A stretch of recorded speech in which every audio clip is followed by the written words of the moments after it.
Yep, yep.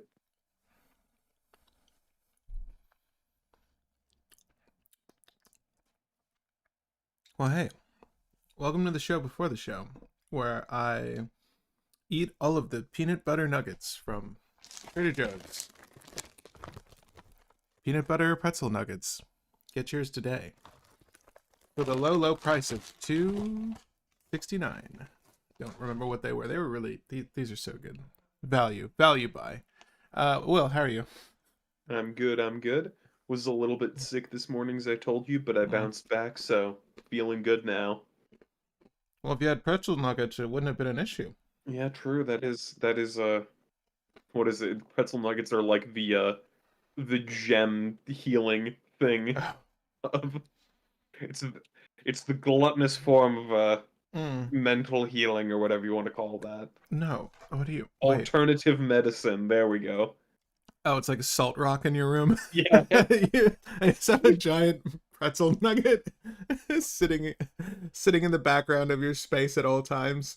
Oh yeah, The yeah, those salts are from the the Himalayas. salt heals your soul, the pretzel heals your body, and the peanut butter heals your mind. Mm, It's the cure-all. yes. Salted peanut butter pretzels. The only issue is I keep consuming them. I run out. I need to get more. They got me hooked, man. Somewhere in summertime, 99 red balloons. James, good observation. We will be dealing with balloons today. Tommy D. Luffy. I like the name. Tell me you're a fan of One Piece without telling me you're a fan of One Piece. W value? Maybe. We're going to get into the deck in just a second, guys. We're going to piss around for a bit here, though. I'm Pat. I'm your local game guy. This is Will, also a local gamer. And you, sir or madam, are local gamers with us. Have you been following all the spoils from DuSKmoURn? We don't need to talk about anything, but maybe we can, because I'm kind of excited for this set, and I do want to give it a full set review for you all soon, as well as a legendary tier list. Last one, people were upset about. Can't speak ill of the rodents and mices and mice and foxes and bats and rats and cats and all that shit. I know better now. But I don't think anyone's going to feel any real attachment to the critters coming out of DuSKmoURn. The set looks amazing. Will, give me your favorite card that you want to talk about from DuSKmoURn. Audience, if you have a favorite card, let us know. And also, while you're down there in the chat, let us know your alternative medicines. Mine that I would bring up as my favorite one so far is our favorite new jOlLy evolved. Let me find the card name so that it can be looked up easily. I'm scrolling. Winter, the guide one, the non-commander deck one. Very, very dumb card. What's it called? One black, red, green for a 3/4 legendary creature with Ward 2. At the beginning of your upkeep, each player draws 2 cards, and Delirium, your opponent's maximum hand size is decreased by your Delirium. So you have to have at least 4 to get started. But that means that if you have the 6 basic things that you'll have in a deck, your opponent's hand size is 1. They have to discard down to 1 at the end of their turn. And the dumb thing is, they can kill Winter, but he doesn't give a crap. You replay him, and Right. then if they don't kill him this time, they go down to 1 card in hand. And then if you ever find a battle or a planeswalker, they go to 0 every single turn. No game Mm. plans, no combos. They just get the 3 cards that they have per turn and have to pray that they get there. The added benefit of having Ward 2 as well. So, like, enjoy that risk with your weak ass hand. Yo, it's pretty solid. Are you gonna? Do you want to make? We can make this one on the channel. If you haven't already made a build, Yeah, make I've this not made a build yet, but I'm pretty sure it's just gonna be like all the Jund toxic stacks control stuff, and then you just sit there while people are like, I can demonic opposition agent. Well, I can play mana collective. Victor is pretty interesting. We can look at Victor really quick. We could just go through some of your favorite cards, guys, from DuSKmoURn before we jump into the BaLlOOn Man. I have Jolly BaLlOOn Man up on the screen.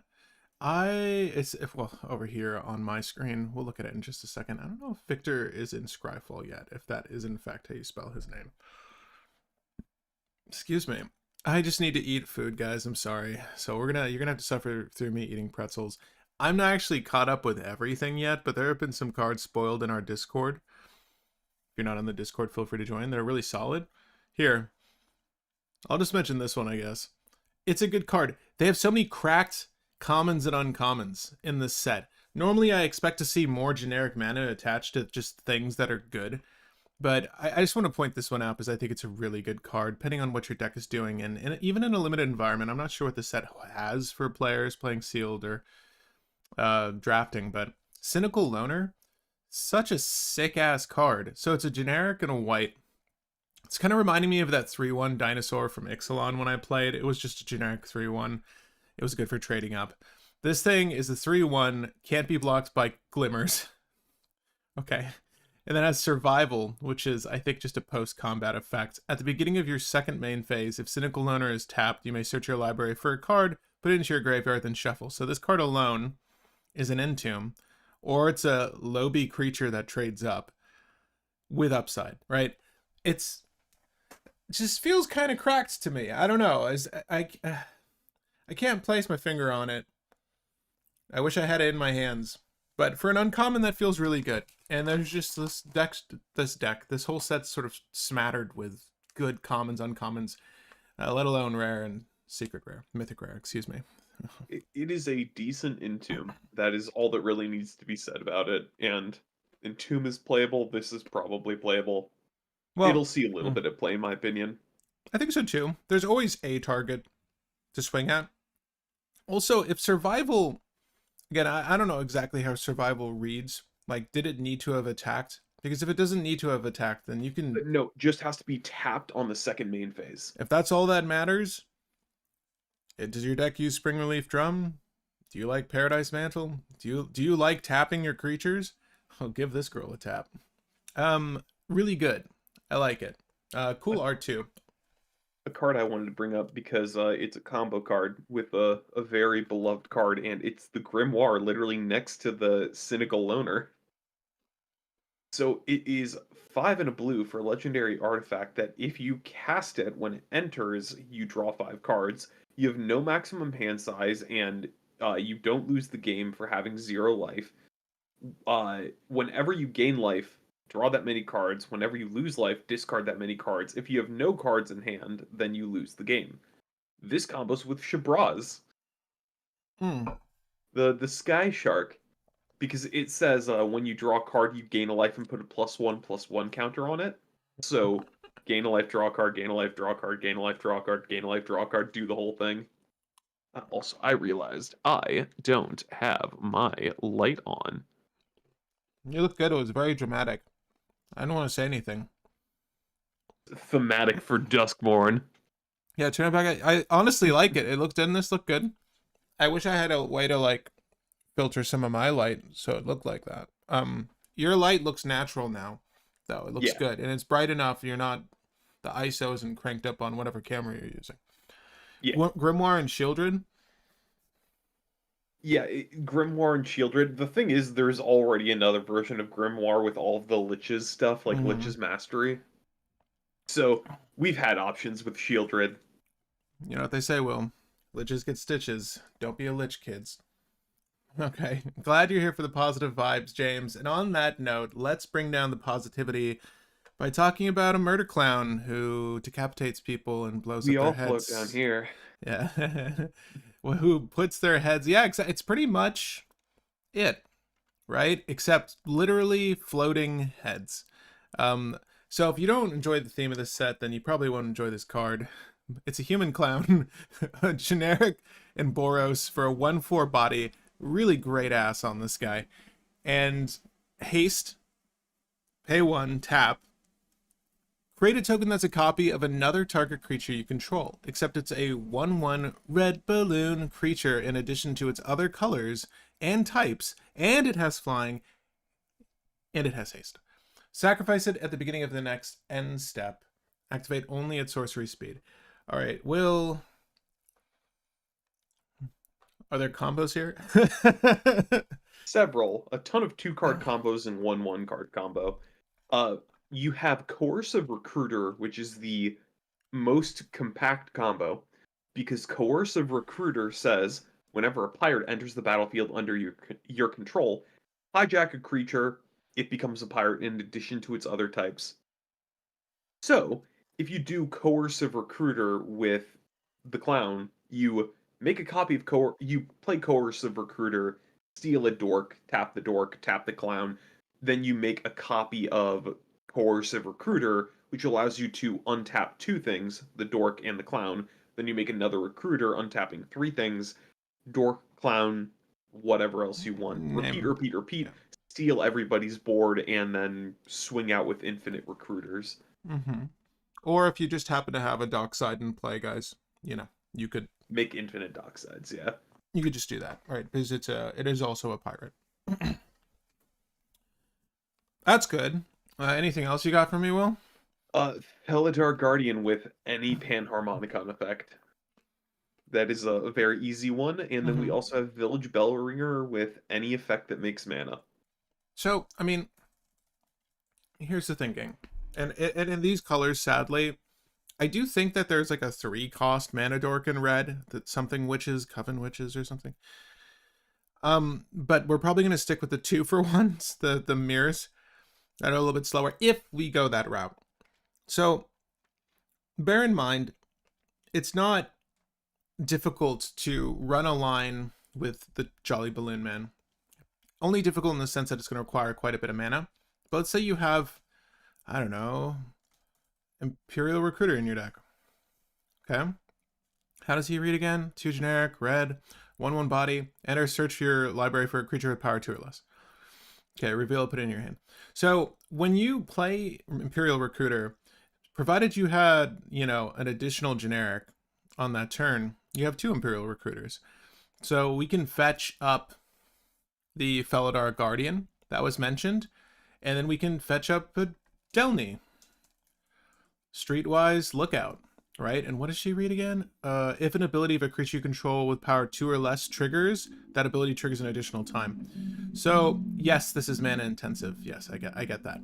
However, even if you were just setting up for this, and this isn't the best deck to set up for because the thing you're relying on is going at sorcery speed, so it's not like you can surprise people with this play. You can play DuSKmoURn, then play Felidar, and Felidar reads, I think it's like non-token permanent.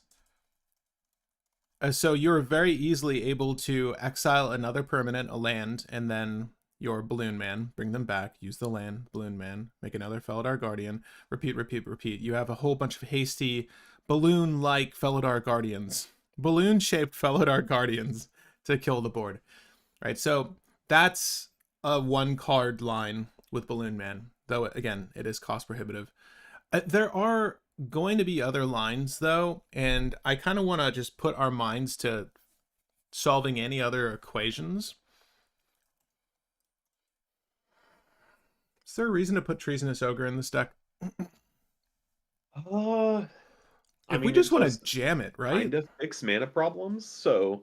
Well, so yes, there's this, right? This fixes mana problems. Something like Mana Echoes fixes mana problems. Mana Echoes says whenever a creature pops into the battlefield, if there's a creature with a similar type, well, they're all freaking balloons, right? What are they? They're balloons. They're all red. They're all red balloons. At least they have that in common. Something like a Mana Echoes is just going to give you mana and a lot of it. So this fixes our generic problem as well. I do think that Treasonous Ogre could be good to just push through a combo line though, especially if, you know, we have part of it in hand. Then the Imperial Recruiter could be get my Treasonous Ogre instead, drop it, and then just jam it, just kind of like you would with a Godo, right? Just put as much mana as you need into this, bearing in mind that if you were to go with say a DuSKmoURn and a Felidar Guardian, you would need white pips to get the ball rolling. So you can't just rely on Treasonous Ogre or Mana Echoes if you're trying to push things like that out of your hand. Imperial Recruiter is one thing, but Recruiter of the Guard is also in existence. I don't know that we have clean plays with Recruiter of the Guard. If the audience has suggestions, let me know. But Is there anything you can think of creature-wise that's 2 toughness or less that could be applied with the same logic? And there's some overlap here, like the Delny could be grabbed this way too. Felidar Guardian, no. Not that I can think of. Let me do a quick search on creatures that untap. Oh, is Bellringer's a 1/3? 1/4 with flash. Ooh, damn. So I only want to look into this guy so that we can leverage the most out of these 2 things, because it's like we're not in black. We don't have clean tutor lines for everything, but we do have creature tutors that find other creatures, and creatures are kind of the name of the game for this guy anyway. So I want to rely on as many of these tricks as possible. I think Imperial Recruiter has a definite spot in the list.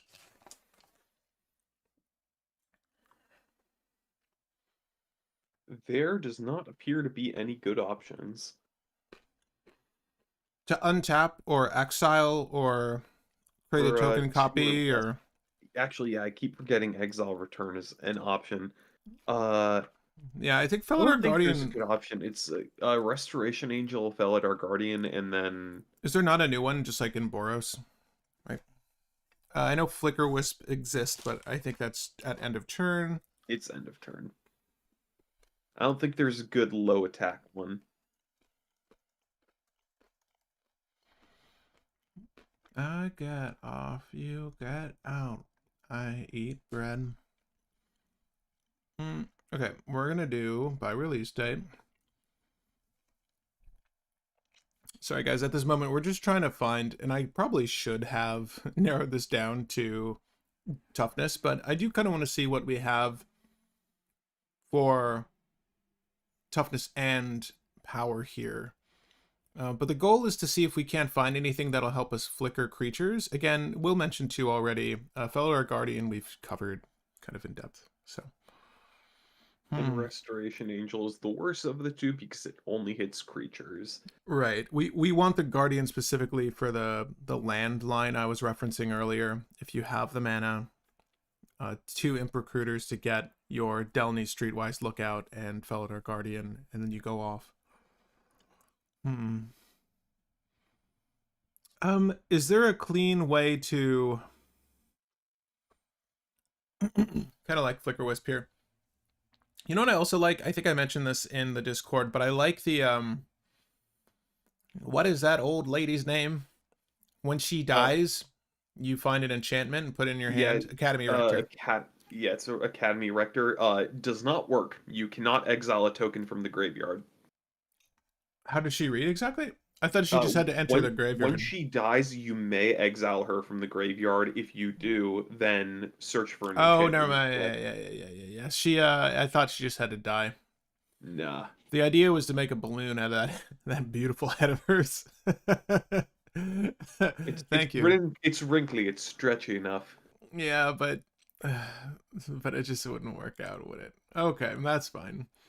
Dock size him up. Felia. Will, do you know who Felia is? Phelia.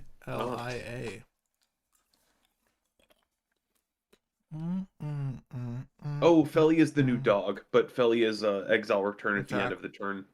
Yeah. We always have Livio. Yeah, but Livio's also very slow. He's pay 5 mana to do the thing. More like Livy's slow. How about Fiend Hunter? How do you feel about that shit, Will? If the clown was not sorcery speed, that would be fantastic. But the clown is sorcery speed. Bouncy dog, says Nathan Brothers. That was the Felia. Or Felia. Oh no, bouncy dog. Is it? No, it's not bouncy. Hold up. Is there a dog that returns to hand? Charming Prince's return at the end of the turn. Yeah, no. Yeah, he ain't a dog either. Restoration Angel and Felidar. The only reason why I know that is because Abdel. How about Skycleave Apparition? That is even worse because it does not return it. It just exiles it. You're never gonna see it again. Bouncy Cat is better. Yeah, Felidar Guardian. I like the terms we're taking up for this. Bouncy cat, bouncy dog. Eldrazi Displacer, anyone? A Eldrazi. 4-mana to reset. I mean, to be fair, that does loop with Dockside, because we can keep making token copies of Dockside using the BaLlOon man, and then, oh no, but you still, that doesn't filter the mana. Generic. Never mind. I know. Treasure's only so good, people. Okay. Well, oh, I'm sorry, guys. We're using Pietra, Crafter of Clowns, to stand in for the Jolly Balloon Man. For obvious reasons. The set's not out yet, so we have to do it this way. But we know how it functions. He's available on Scryfall. Or Okay, on Moxfield. Alright, guys. Okay. Well, Papa Pat don't give a shit. Imperial Recruiter. Let's go for the Delny line. I like this. I want to be able to crack it. I want to make my dreams come true. I want Felidar. Recruiter of the Guard is also still just very good because it can find Imperial Recruiter, so both recruiters are good. And we have the Coercive Recruiter. Do you like Dockside Extortionist in this list, or we just not need it? Oh yeah, Dockside's not great in this list at all. It's pretty mid. It's, as Will would say about Seedborn Muse, it's pretty mid. Wait, what was I gonna... Dockside is mid. What was I gonna... God, that would be a great soundbite. Is there something that makes Eldrazi spawn that can pay for the ability? Nathan, that's a good question. We can look that up. I think there's a red creature that makes Eldrazi spawn. There might even be new ones for Modern Horizons 3. Excuse me. There's a colorless one that says when you cast a colorless spell, there is one that's a 5-cost red creature that ETB makes to spawn. There is one that makes spawns on contact. Whenever you sacrifice a non-token permanent, you create an Eldrazi spawn. When you cast this, you make 3 Eldrazi spawn. And Preston the Vanisher. Preston the what? Preston the Vanisher? Preston the Vanisher is being mentioned as a potential play line with Felidar. And yes. Oh yeah, Preston's the other one. Preston is a Panharmonicon effect, more or less. Right, but it's tutorable with our Imp Recruiter, right? So we're happy to see that. Yeah. I'm sorry, I put Imperial Recruiter, Delny Streetwise Lookout, Felidar Guardian, Preston the Vanisher, Dockside Extortionist, Recruiter of the Guard. I'm sorry, what the hell's its name? For those who may or may not be a little bit confused on the loop for Preston, instead of just doing make a Felidar Guardian token, 2 triggers, flicker the land, flicker the clown, you do Felidar token trigger, flicker the OG Felidar, which then enters, makes a token, and then you flicker the clown in the land. So not it's bad. One extra step, but it gets there. Quite good. Maybe something that returns an instant and flickers in making 2-card line. Ashnod's Ultra plus Felidar Guardian, infinite colorless and Felidars after you make the mana. You can use Ultra. And we do have tutors for artifacts in red. It's not like... Technically, we could use Ashnod's Altar, and we do want the 2 generic. What other mana producers are there for us? I know there's Phyrexian Altar, but we need the excess to make it work. We also probably want Karmic Guide in the deck. I'm sorry, I forgot to put... just a really good hard recursion effect that we can double up to get combos from our graveyard. Yeah, no, I agree. Karmic Guide and... how does Sun Titan read? It's maybe 3 or less. I don't think Sun Titan is good enough. Guide is not, though. Karmic Guide is just Guide does not give a crap. Yeah, she's good. And she's tutorable off both of our tutor creatures, so we're happy with that. Yep. Right, the infinite mana is less important. We're going to try to win with combat damage here. Like, the ability, sorcery, speed, our tokens are for end of turn, so we're trying to pop off with a bunch of balloons. So infinite mana also. But, I mean, like, that doesn't mean it's bad to have. We could... Infinite mana means that we can start making the Felidar tokens that then untap the Balloon Man without us having to sack them for mana. So it is a kill. No, correct. So do you want Ashnod's Altar is what we're saying?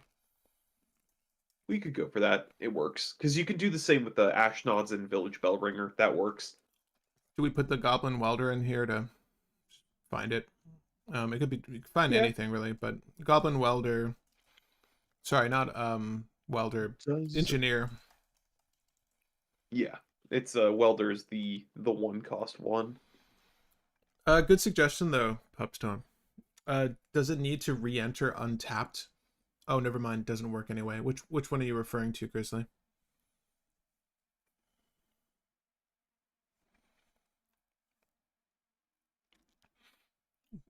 Important question for you guys. Do you prefer the Urza's legacy art for Karmic Guide, or the more modern art by Alan Williams? Not gonna lie, I'm kind of a fan of this one.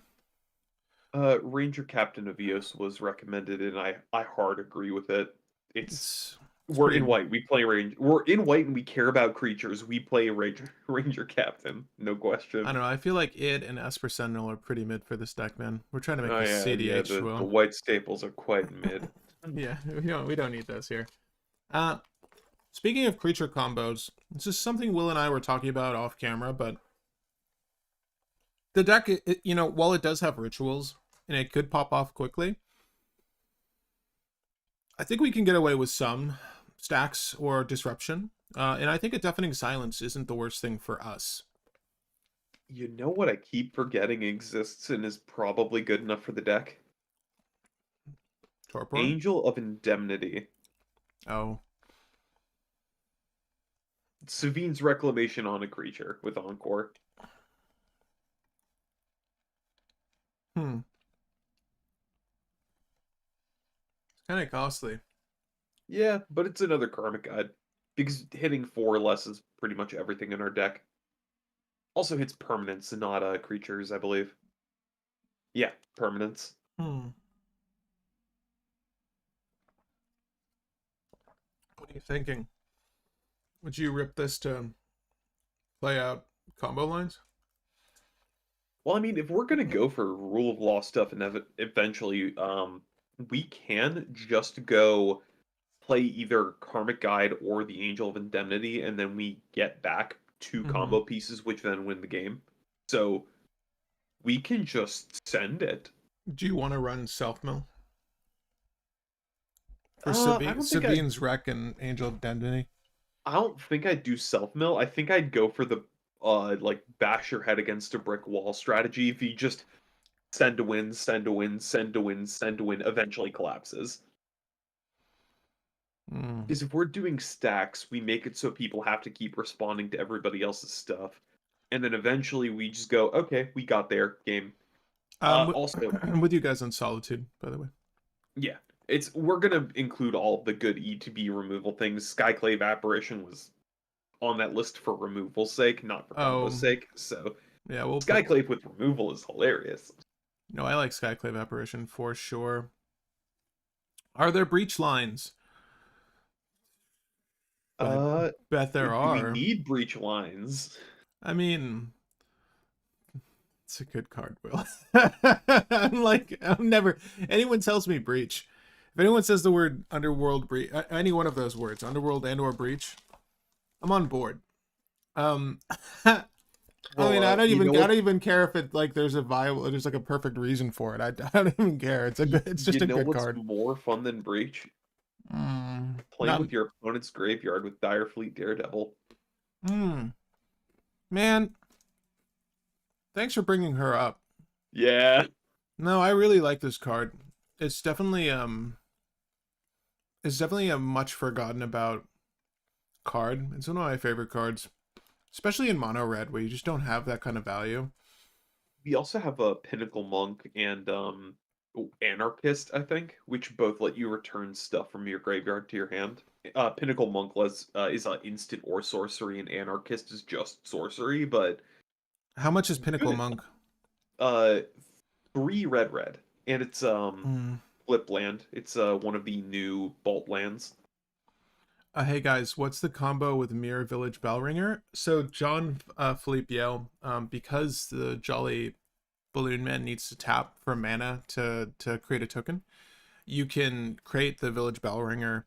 It's going to see all of your other creatures when it ETBs and untap them.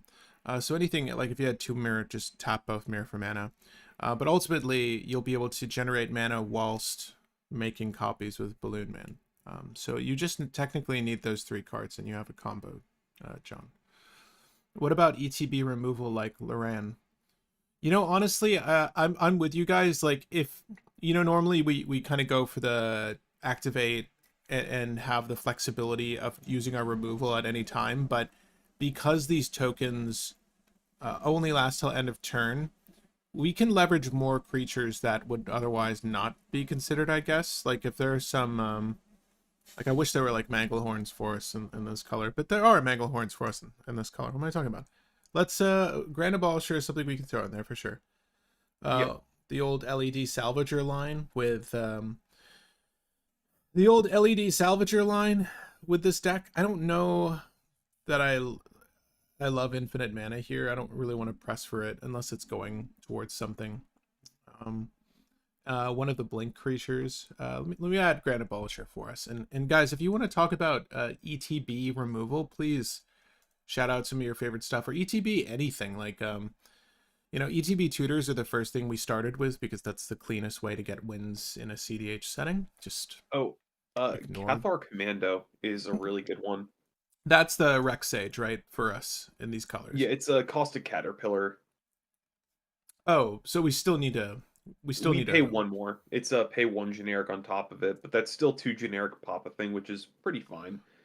We also have a Dauntless Dismantler, which is freaking brutal, and I love it.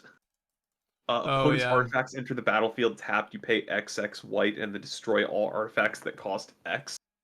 So you're thinking just blow everything up and then keep one around?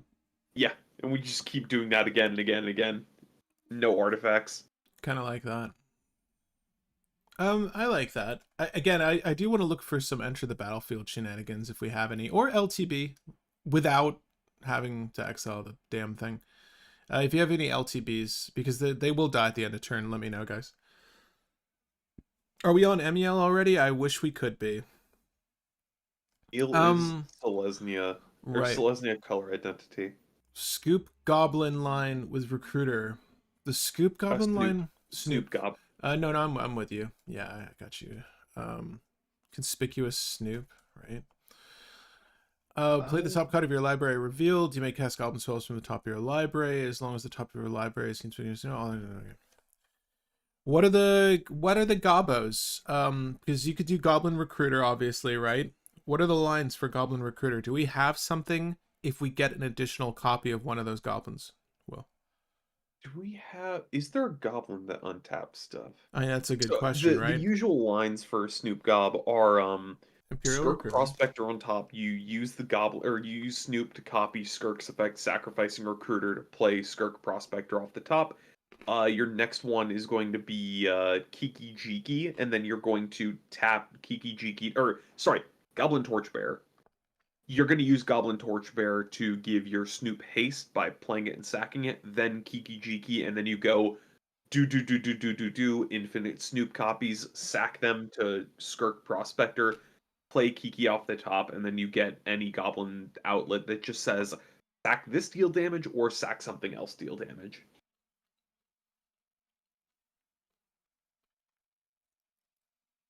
It's giving conspicuous Snoop haste though eliminates quite a bit. Yeah, we can take out the what's called the Torchbearer. Yeah, we can take out the Torchbearer by doing that. How many cards are we jamming for this though? Because we can do Skirk Prospector. We can do Skirk Prospector on top, sacrifice the Recruiter with the 1, use the Clown to make a copy of Skirk or of a Snoop, sacrifice the original, and then play Skirk off the top. Now we have a hasty Snoop, do the whole Kiki line.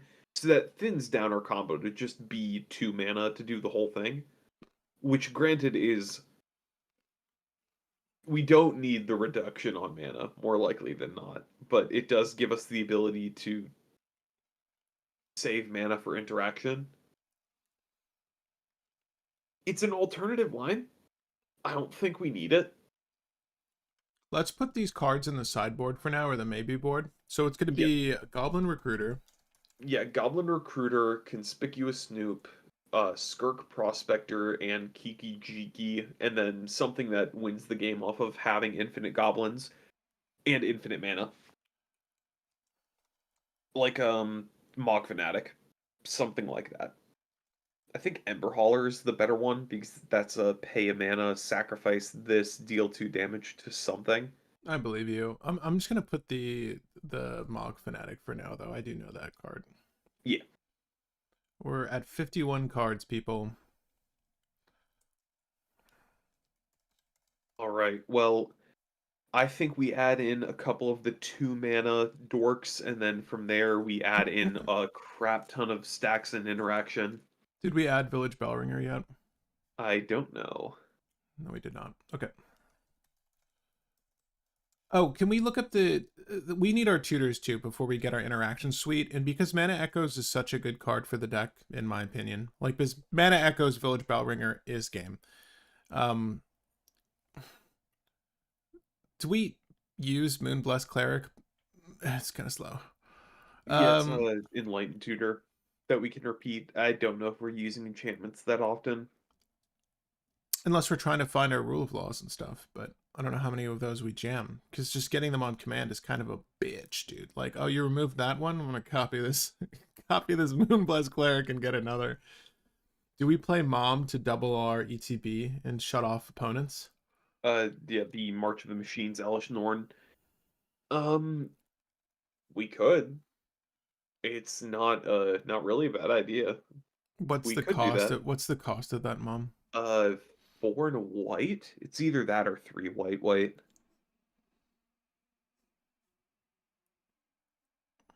Sorry. Look. It is 4 and a white.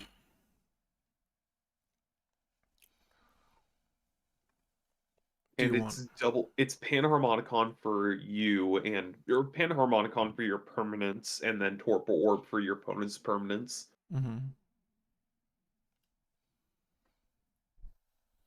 Are we missing something with Goblin Engineer? Is there some shenanigan to having 2 of these, one with haste? Well, you can get one with haste and then immediately use the second effect to Ashnod get Altar. the thing back. So theoretically, with Goblin Engineer, we just go copy, haste, activate, do the thing. Right. So it's immediate. It's good. Are we missing something with Agatha's Soul Cauldron? Oh, that's a good question. Because I feel like giving haste and just having the generic value off of Agatha's Soul Cauldron, like we could rip roar with some of these artifact tutors too. I feel like we might be missing something. If we got Cauldron out, I'm trying to think of clean Cauldron lines in bOrOs. They're going to involve Walking Ballista. I don't think we have good lines for it. Well, imagine we threw a Walking Ballista in our graveyard with the first one, and then with the second one we put Agatha's Soul Cauldron. We swap our Soul Ring for the Soul Cauldron. We give a token to something to become a Walking Ballista. We need infinite mana. Yep. There's isn't there a 2-card combo with Phyrexian? Because the thing doesn't need to be 3 or less that we tutor. Devourer. We can do like Phyrexian Devourer and what's the line? Phyrexian Devourer and what? So it's just Phyrexian Devourer and Agatha's Soul Cauldron makes one of your creatures an infinity and exiles your entire deck. Right. Or not an infinity, a XX where X is the total CMC of your deck. Right. So in some decks you can just win the game with this, and then you obviously need to convert that into damage. So you would also exile Walking Ballista. So theoretically, if we do Skirk oh no, but we need a way to untap Agatha's. Well, we have a slow game plan. If we want to do first Skirk finds Walking Ballista, second Skirk finds Agatha's and puts it into play, then we do a third Skirk next turn and win the game. You mean engineer? Engineer. Sorry, yeah, I don't know why I was saying Skirk. Sorry. Theoretically, we could do that, which is going to be the longer, slower path of doing that, but that is a consistent combo that we could set up.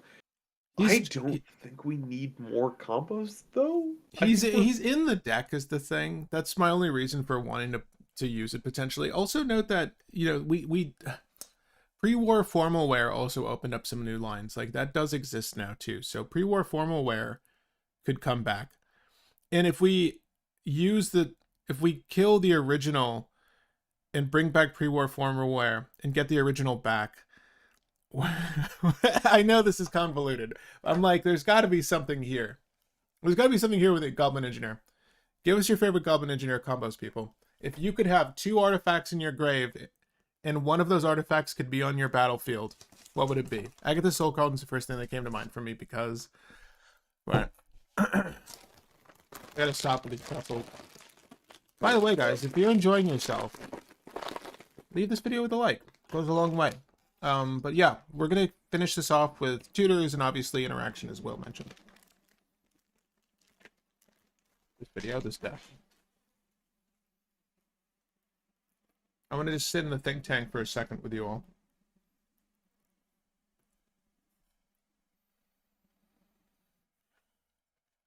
How about a Cloudstone Curio? We could do Goblin, what's it called, Dockside with a Goblin Engineer and Cloudstone Curio. We could do that line. It is a classic, but I'm trying to see if we have some untap line with artifacts. So theoretically, we could do 1,000-Year Elixir as one of the cards, and then we have the token find 1,000-Year Elixir to untap the Get it. to untap our BaLlOon, our Penny. We'll call him Pennywise. Penny. Pennywise, yeah. sure. We'll untap Penny. Tap Penny, make another Goblin Engineer. All of our Goblin Engineers now have haste activate abilities. So then when the first engineer gets back whatever he was trying to find, second engineer gets back whatever he was trying to find, 2 artifact infinite combo game. I don't know what that 2-card artifact combo is, but there. You want a 2-card artifact combo? Pre-war formal wear and what's it called? Pre-war formal wear and Ashnod's Altar. And we can keep sacrificing the elixir, 1,000-Year Elixir, and getting it back to untap the clown again and again, which is going to even out. But we need the red mana, so we can't do it that way. Really close to having something there. Right. If KCI was 3 or less mana, this would be very easy. Yeah. You're trying to... Okay, wait. I like the idea of giving things haste. Activated abilities, mind you, haste. Because this lets us use the original Goblin Welder, right? So we would get 1,000-Year Elixir out, and then we would get something else. I do think that there is something with Cloudstone Curio here, though. Hold up.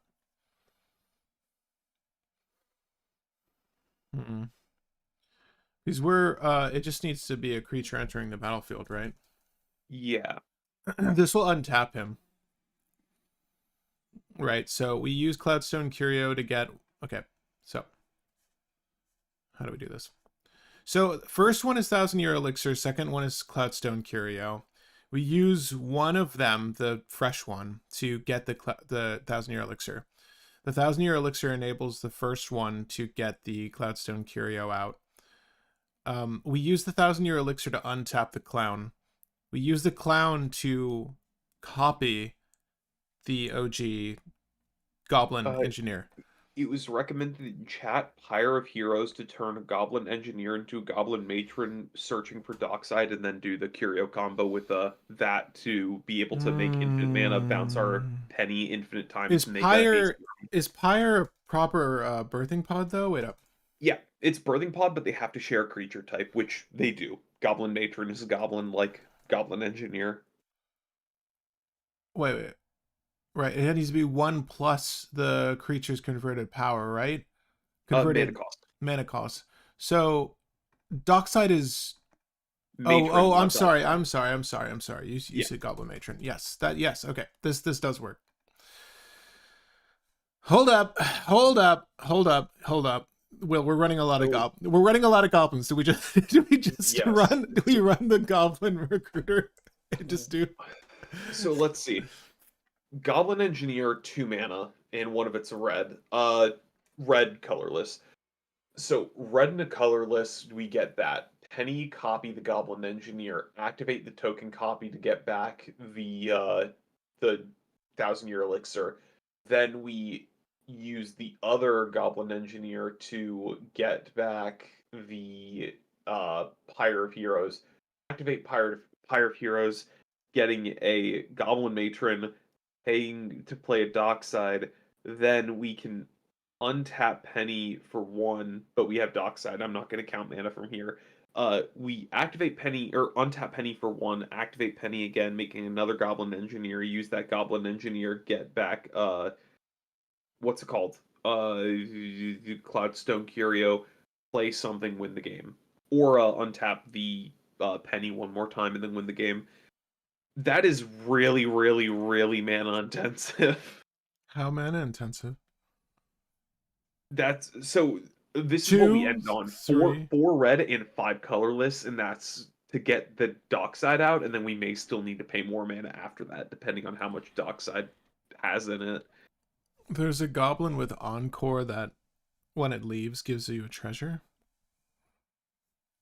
Yeah, but that's just we pay a mana and store treasure. I don't hate the 1,000-year elixir idea to give us the most out of the OG goblin. If there is some way of doing it, it is using 1,000-year elixir to do the whole combo. But well, is there a 3-cost balloon we can find? Wait. Goblin Engineer is a Goblin Artificer. yes, and Penny does say balloon in addition to other types, so Right. they'll still be Goblin So Artificers. what is something that we can pyre that's 3 CMC that's an Artificer? Well, why do we need to use Goblin Engineer for the combo? Goblin Engineer's just really good at being a utility piece. I think we can leave it at that. No. There's more here. That's why. I just want to know that I can win multiple ways. What's Felidar Guardian? Wait. I just want to look at what our Artificers are. Felidar Guardian is a cat beast. Imperial Recruiter is a human advisor.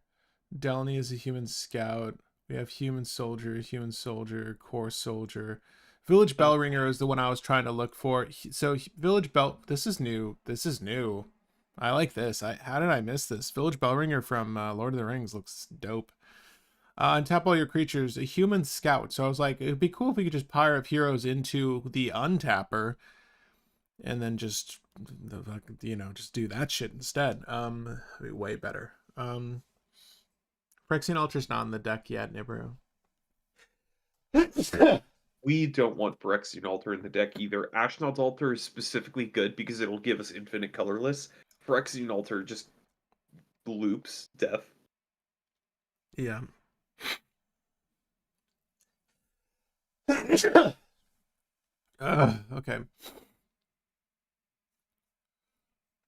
Do we just want Pyre of Heroes in the deck?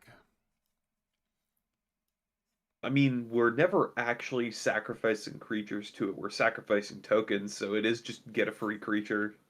Yeah. I don't hate it. I want Ragavan in here just to sack it to make a. I just want Pyre of Heroes to. Yeah, exactly. I just want to convert. Like, I want as many lines of play as possible. The issue with a lot of these monocolor to double color decks, guys, that you'll find that are outside of black, at least. God damn. They lack consistency in a lot of ways, unless the commander is the consistency.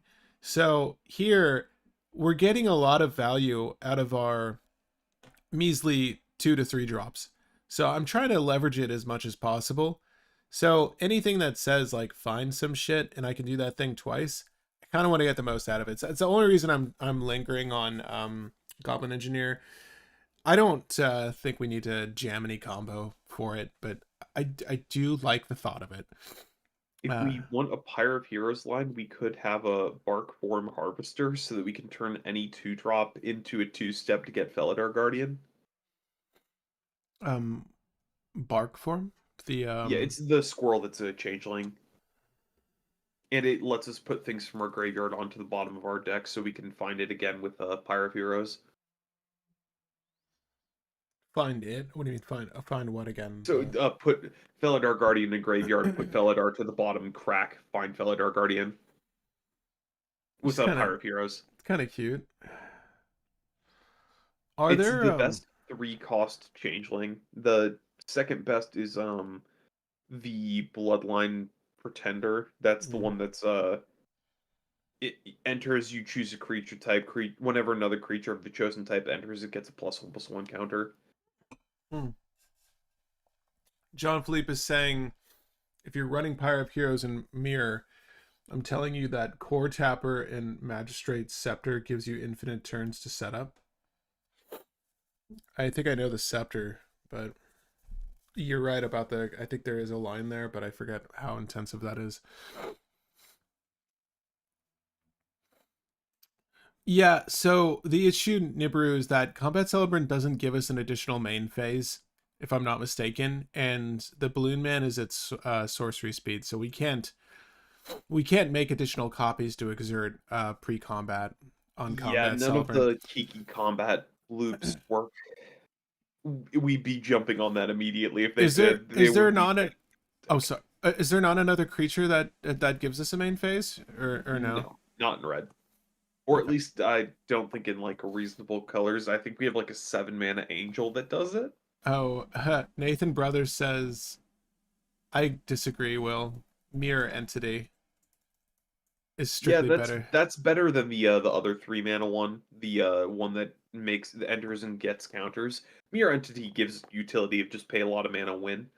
But we can find Barkform Harvester off of Yeah, Goblin Engineer. Barkform Harvester is better than Mirror Entity for the sake of a combo deck, in my opinion, only because we can get back pieces of the combo and find them again with the thing that we used to find Barkform. But Mirror Entity is definitely the second best over the Bloodline. Do you want Mirror Entity in this deck? No. I don't really want I'm either. I'm not even the biggest fan of the Barkform Harvester, but No, we it don't need does it. give us a filter line for Pyre of Heroes. All right, Will. Let's get serious. Tutors, give me all your favorite tutors. Enlighten, Tutor, and Gamble. That's really it. Maybe Goblin Matron, because we have Dockside and Goblin Engineer and potentially the whole Conspicuous Snoop thing. Are we running Cloudstone Curio in this deck? Think about it. Wait, isn't it just a one? Doesn't it just combo with the dude? If we just make a shit ton of mana with Dockside Extortionist, can't we just replay Clown and just make Docksides? And Yeah, we theoretically could do that. Yeah, we there's can no go reason for not to run. Curio. Because we can, let's see, what is the cheapest that we can get away with? So, theoretically, we win the game if Dockside makes 3 mana, because we can do Dockside for 2, Penny for 3, have Penny copy Dockside when the Dockside token enters, bounce original Dockside. So, theoretically, we need 6 mana out of 2 Docksides. So, Dockside for 3 wins the game, which is pretty easy to get to. It's pretty cheap Yeah. as fuck. And then we get infinite flying balloon Docksides. Do you want to incorporate the Snoop stuff, or do we just want Goblin Matron for Goblin Matron? I think between Curio, Felidar, and Bellringer, we probably have enough combos. And since we have a Karmic Guide and the Angel, we can get back combos from our graveyard really easily. So I don't think we need anything. Hugo's saying there's an enchantment that is used in Nugila that's for 5 mana untaps and gives you another combat, another main. That's a aggravated assault. Right. I don't. Does aggravated assault give another main phase? I think it's one of those older ones. Give me a second. Aggravated ass. I typed it in the exact same. Yeah, there's an additional main phase. Theoretically, we could do that, but we need to get Dockside to 6 mana because we need to pay 1 for Penny every single time.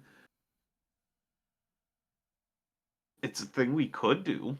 Yeah, I don't think it's great. Mogcatcher is being suggested. It's very expensive, but put to Battlefield is kind of good. So Mogcatcher, just another card that I'm surprised exists. This poor Goblin. Don't feel too bad for him though. You can make a copy of Mogcatcher with haste and do the thing right there. It's expensive though, guys. I do want to say 7 mana, 8 mana technically if you're trying I to. I would rather just have Goblin Matron. It's just better. Yeah, Yeah, I because don't you're disagree. paying 3 mana instead of 7 mana to do the thing, and then you pay 1 to copy it. So Oh fuck, there's good art for Goblin Matron too. I had no yeah, idea this existed. She's so good. There's some really good, even the OG one, man. God, those 7th edition ones are expansive too. The foils at least. Winota joiner of forces. Davies. I don't hate the idea, but I let Winota do her thing. I think this deck's trying to do something else. Delny could help with dockside count too. yeah, we already have Delny in here, but it's She's not there for a something we combo. look for. It's just something we're happy if we get.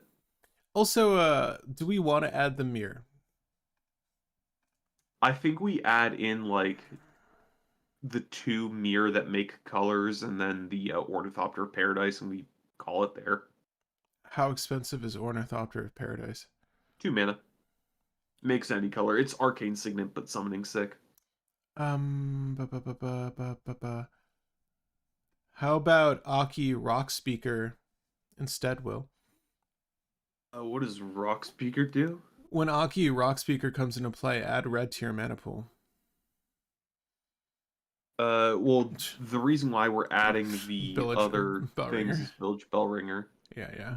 We have a cat that makes mana. Do enough. Nah, but we could do other things with Rock Speaker. It does pay for itself if you're doubling with Veladar Guardian, but it's just too much. The what's it called? Encore Goblin is probably better. It's just when it leaves the battlefield, you make a treasure token. You can stockpile mana that way. I still wouldn't run that, but that would be better than Generator Servant. It sacrifices itself though. Well, we're fine because we don't care about stacking it. We're fine. Yeah, but it does generate. It generates 2 generic mana, and it gives the thing haste, but that's usually not relevant. No, not for us. We don't have Mind Goblin in there yet. Damn it. How do we get it to come up again? I don't know if it's good for the deck. Because the whole thing is that we're going to get like 2 sticker cards. So the first one's going to make like 5. The second one's going to make like 3, maybe. There seems to be a desire for it, Will. It's still good. It's still good enough. It's probably fine because even paying 1 colorless to make 3 is good enough. The answer to your question is now we do. There is a 3 CMC creature that adds red on ETB. Is it like Priest of Urabrask? Is it ETB or LTB? It's ETB. How about Harmonic Prodigy, Will? Doesn't do anything. Doesn't do anything. Don't worry about it. I just set up as I like it. We've got Mannequin, Gold Mirror. Okay, fine. Let's do this. We don't need Mannequin. It's Gold Mirror, Iron Mirror, and you don't need mana. All you need is generic mana. What do you mean you don't need Mannequin? Yeah, but you need generic mana for the clown, but you want colored mana for everything else. Yeah, but don't you want redundancy? You don't need that much redundancy. If we're doing the whole thing, we're tutoring for our best dorks, which is almost always going to be Ornithopter of Paradise. I'm not tutoring for a slow mana rock. I'm gonna look for a better solution. I'm not gonna tutor for the win. I'd rather lose than tutor for a dork. No, this is not a win. Tutoring for Iron Mirror doesn't do shit. I'm looking to start the game with Iron Mirror, Mannequin, Gold Mirror. Like, I'm looking to start the game with those things, and then that informs me, oh hey, Village Bellringer is a thing now. I could do Village Bellringer, right? So then I could tutor for Village Bellringer. I'm not gonna tutor for one of these, is what I'm saying. I want to start with one. So if we can have redundancy in that sense, like, I think other decks will want other 2 CMC rocks, but we kind of sadly want these. Did you mention Mirror Convert?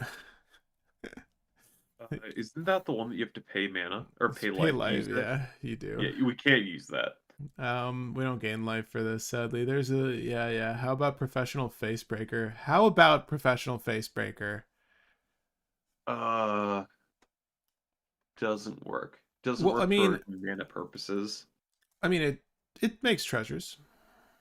Yeah, but we get them after combat, or we get them during combat. We can only do stuff sorcery speed with our commander.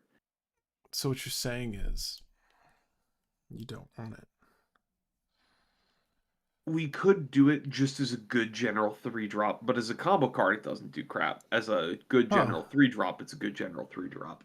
Good general 3-drop. Okay, so we've got Plague Mirror that also taps for generic, but Will doesn't want that. He needs colored mana. We've got Reckless Barbarian. Reckless Barbarian is a generic and a red. Sacrifice Reckless Barbarian, you get double red. It's like a shitty Tinder wall. Cinder wall. I don't hate it though. Am I wrong? Like, can't we just... No, we need a village bell. Oh, fuck. Sacrificing doesn't work in this instance unless we're making copies of this thing. You get 4 treasures. You get 4 treasures, he says. You don't want 4 treasures, Will?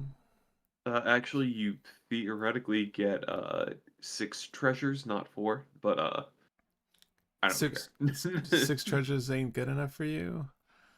Like, well, we probably run it for the sake of it's a good card, but for a combo, I don't care. Okay. We probably still run it though, just because it's one of the better white cards. I'm still saying we need to run the Rule of Laws. We might shortly. Wait, did we add... What's the artifact tutor that came out recently? Reckless Handling? Reckless Handling. Yeah, we'll add Reckless Handling. I think that's the only other tutor we would want to add. You don't care about mana echoes as much as I do, so you probably won't want the idyllic tutor. Yeah, we don't really need the idyllic tutor. If we find mana echoes, cool. If we need to gamble for it, cool. But I would not want to run a card specifically for the sake of finding mana echoes when we have redundancy in other places. Do we want Magda? And also Battle Angels of Tyr. Do you want Birgi? We're not casting a lot. Birgi and Magda don't work well because we can't really copy them. Whenever Battle Angels of Tyr deals combat damage to a player, draw a card if that player has more cards in hand than each other player. Then create a treasure token if that player has more lands than each other player. Then gain 3 life. Okay. I'm sorry. Wait, Mateus, you seriously want this in the deck? And I'm not saying that in like a... This is a bad card. I'm saying... The reason why is because we can get 2 of them, which both have Myriad, meaning that we're connecting with a shit ton twice. Yes, except one is it's 5/5 total. One is a 1/1 BaLlOOn Angel Knight. Yeah, but it's still quite good. We're drawing 2 cards, making 2 treasures, and gaining 6 life, unless we become the guy with the most stuff. But it feels like a bomb. This does feel like a bomb. At 4, it feels pretty solid to me. I don't mind it. The one ring I like as well. Just speaking of cards that draw, we can think about things that draw in a second here. Battle Angels might help us. As a matter of fact, I think it will help us. We can put it in the maybe board for right now. Yeah, I feel like it may get cut ultimately, but I don't hate it as a value card. Deflecting Swat, it's a good card. We also can do the flare, the red flare duplication. I think you're right. Flare of duplication. Copy target insert sorcery spell. You choose new targets with copy. Remember that it needs to be a non-token red permanent, so we will have to lose. Oh, you're right. We have to lose the OG thing, but I don't hate that, Will. I really don't. Right? Like, because we could still copy a copy to do the thing. Like, if someone's trying to end our play line for like a Flare of Fortitude, we could still copy the copy afterwards, like once we've established the line or whatever, but they should probably interact before we even start popping off. So let's drop the flares in for now. I don't mind losing the OGs if it means, you know, we can just work with the copies, but I'll add them for now. I think Jessica's will probably we'll okay. Guys, we need to add our Oh, rituals and we need to add our interaction. we need to add my favorite stupid card to run in Kiki Jiki because it works in this deck in the exact same way. Which is Humble Defector. oh right. Draw 2 cards. Target opponent gains control of Humble Defector. Activate only during your turn. So the thing is, the copy still goes away. And it does not like it's untapped. Just don't give it to someone who has the potential of untapping it.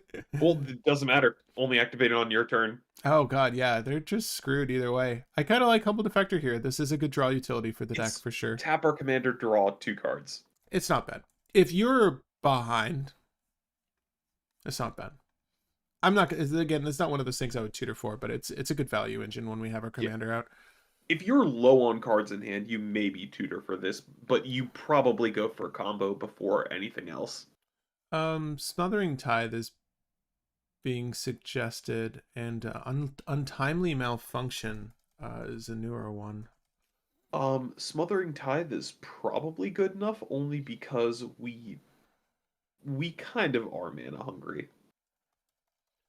Yeah, no, we definitely are. Because you know, that's the thing though. Like again, if mana echoes were out, it eases all of these creature lines because we're making the generic to pay for those costs, right? It halves a lot of the combo lines, more than halves a lot of the combo lines. I like Smothering Tithe. I do think it's provided we get 1 treasure off of it, which we will. I think we'll have the interaction off turn. So even if we have to tap out for it, it doesn't feel bad. But I like it. I do like Smothering Tithe. I think Do we want to ruin people's days with Magus of the Wheel? Oh, hold up. Wheel of Fortune every single turn so no one can set up a hand ever. You know, I don't hate it. It makes me want to play Underworld Breach though. We have our pseudo Underworld Breach with the Angel. Wait. Underworld Breach with Magus of the Wheel and a guy that copies shit every single turn.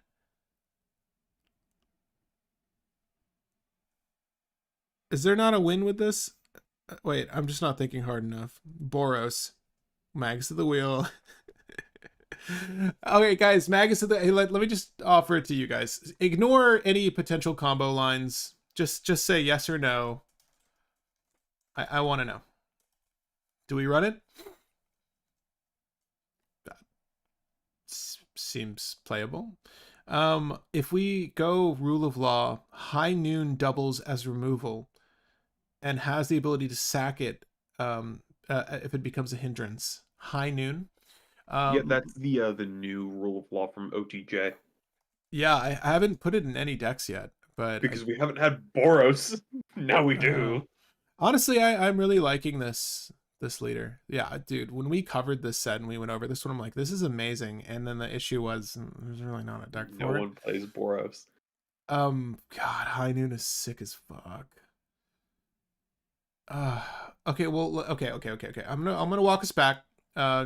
Brothers has been kind and has suggested a handful of interaction. But Untimely Malfunction, this is a new card. Some of you guys might not be aware of it. It's a generic and a red. Choose 1, instant speed, destroy target artifact, change the target of spell or ability with a single target. Fuck yes. 1 or 2 target creatures can't block this turn. Honestly, it could have just been those top 2 modes and I'd be cool with it. This is Will was saying in the Discord, it's just like different upgrade. It's good though. This is a good card. And it's really funny because I honestly think there are some decks that really want this for that third ability in niche situations. Yeah. Because I could see Najeela potentially playing this because they just go, hey, guy with 1 creature. No. Swing all out at you to double my board. Yeah, right. And it's still the end of turn, right? Like it's not just like a single combat. You're like, nah, you're not gonna stop this shit at all. Right. Yeah. And honestly, and when people leave up their blockers for combat math, they usually only leave up enough So the fact that this says 1 or 2 target, it's kind of silly in that sense that it's like, do you need more? Do you want more things not to block? It's also good for, I guess, Tymna players too. If there's 2 blockers, and you're like, oh fuck it, both of you can't block. Crom hits the guy with the blocker that's over there. I'll swing these lobies at you. Untimely Malfunction is very good. I don't play decks where that third mode is necessary usually, but it's a pretty sick card. Do we go infinite with Abdel? I don't believe we go infinite with Abdel. I'm trying to do all the math in my head because we can only activate it at sorcery speed, but I'm going to quickly go into the tank to think if there is some weird way to go infinite with Abdel. So while he does that, guys, we're going to go ahead and you know what? I don't think we can add Untimely Malfunction quite yet. I'll put in slight malfunction for now, right? Is this the red one? All right, it's going to be slight malfunction for now. We know it's untimely malfunction. Aven Interrupter, Boromir, Warden of the Tower. Aven Interrupter is interesting. We don't get there with Abdel. If it made a non-legendary copy, I think we get there, and if it could be done at instant speed, I'm pretty sure we get there, but we hit the exact pair to not be able to do it with Abdel. Mm-hmm. So Aven Interrupter's Joe, fine. Zealous Conscript is not in here because it doesn't go infinite because we have to pay mana to do the thing.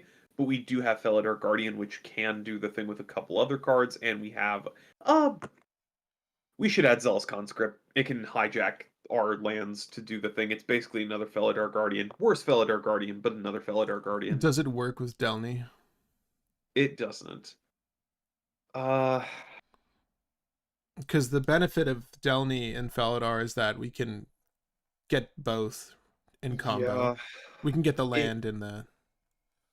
I was gonna say it works with Ashnod's Altar, which it does, but everything else already works with Ashnod's Altar. I don't think we don't care about Zealous Conscript. Coercive Recruiter is just better Zealous Conscript in this deck. Do you like Boromir, Warden of the Tower in this deck? Just as a value thing? It was suggested. I'm just looking at it. We cannot use it as a value engine because Legend Rule. Right. Zealous can add a lot of combo lines. Zealous... It does the exact same thing as Felidar Guardian, except kind of worse.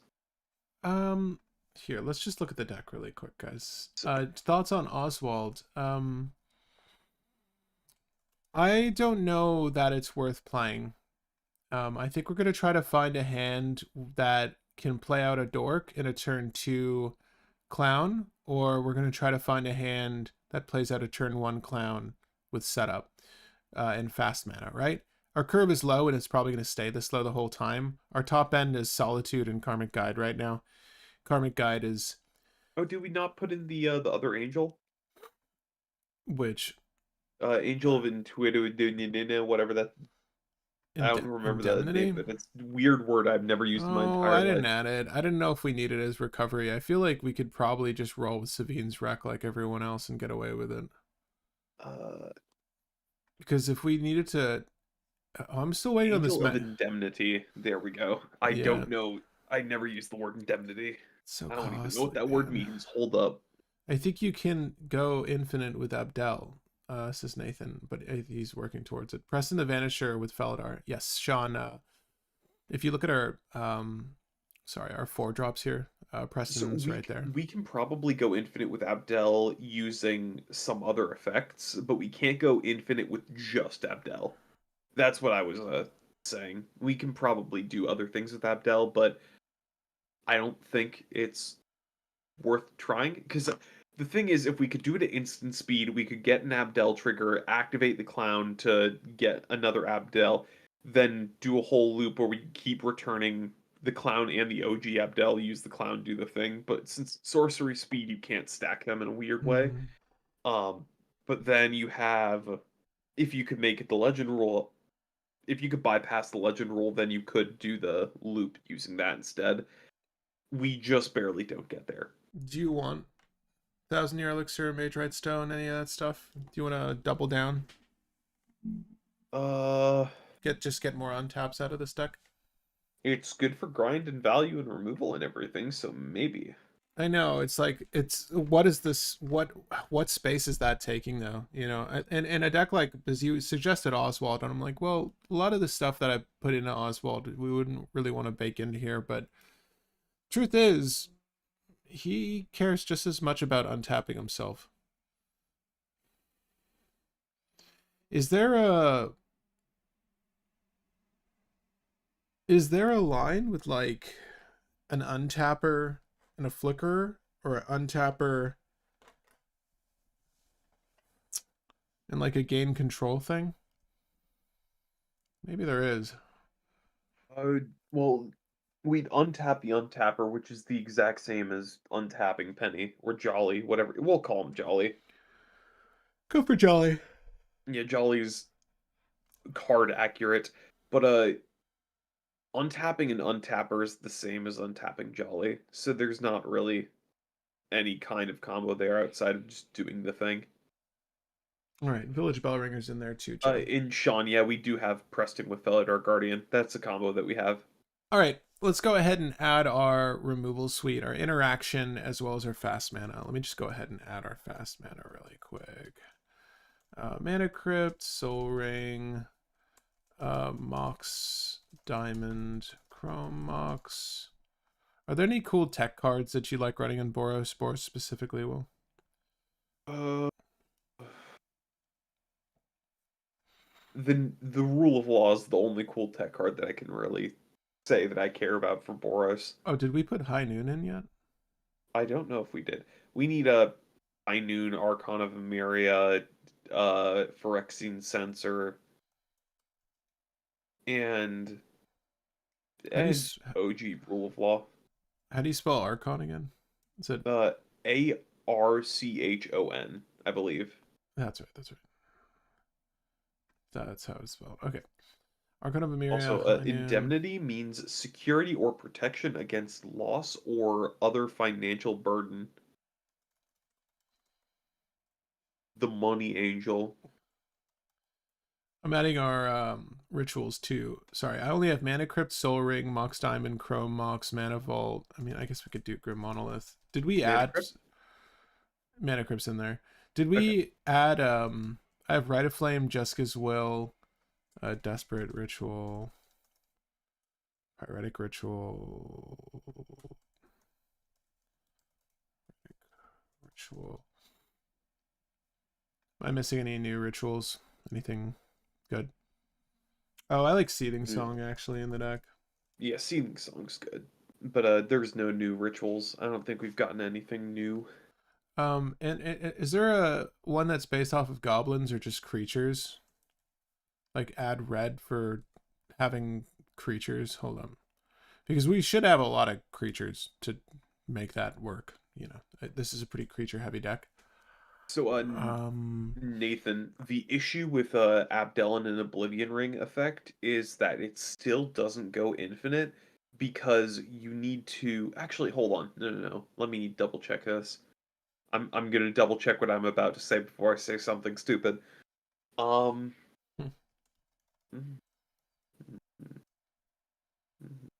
do you feel about Battle Hymn, Will?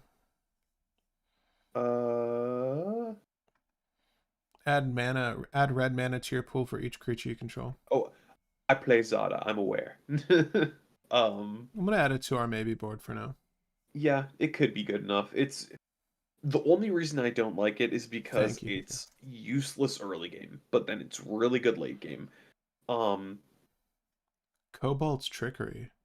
Tybalt's Trickery? Yeah, Tybalt's Trickery. I don't know what Cobalt's Trickery is.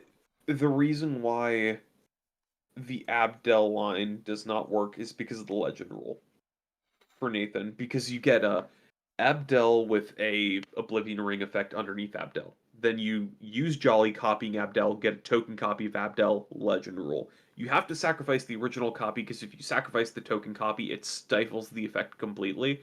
So you sacrifice the original copy, returning the Oblivion Ring with the token in play. Then you have to use, let's say, Oblivion Ring on jOlLy because that's the only thing you can do. Abdel trigger Exile Oblivion. Actually, hold on. Exile Oblivion Ring, returning jOlLy, Abdel in the stack.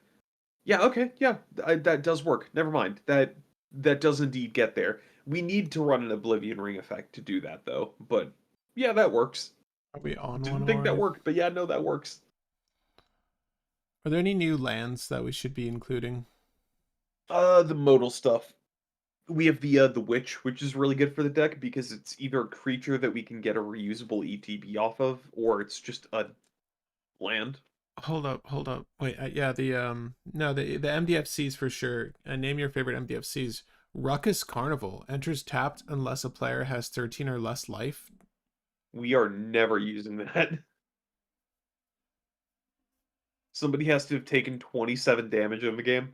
Yeah, it's just interesting to see a new dual land. I didn't notice these, guys. We got the full set of 10 already.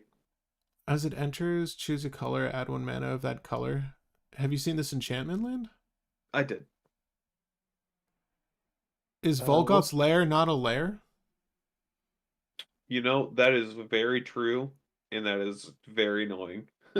It enters, choose a color. It's just another, but this is another rainbow land. Yeah, it enters tapped, but yeah. Oh, I just didn't see this shit. This is cool. Forsaken Crossroads, Will. Which is No, I remember what I was it's gonna look shitty. up. It is a land with a mana value. That's So what we it is. want Fiend Hunter Abdel.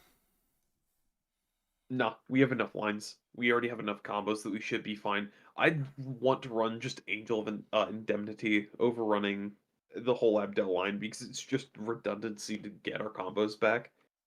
But between the Cloudstone Curio stuff and the other Flicker stuff we have, I think we're fine. All right, so here's what we have for MDFCs. We have Legion Leadership, a generic, and bOrOs. Until end of turn, double target creature's power and it gains first strike. Great. It also happens to be a tapped dual land. Not going to use that. Did we already put Pinnacle Monk in? No. I'd put Pinnacle Monk in. I Then. do Witch Enchanter and Pinnacle Monk. Legion's Leadership is a tapped land.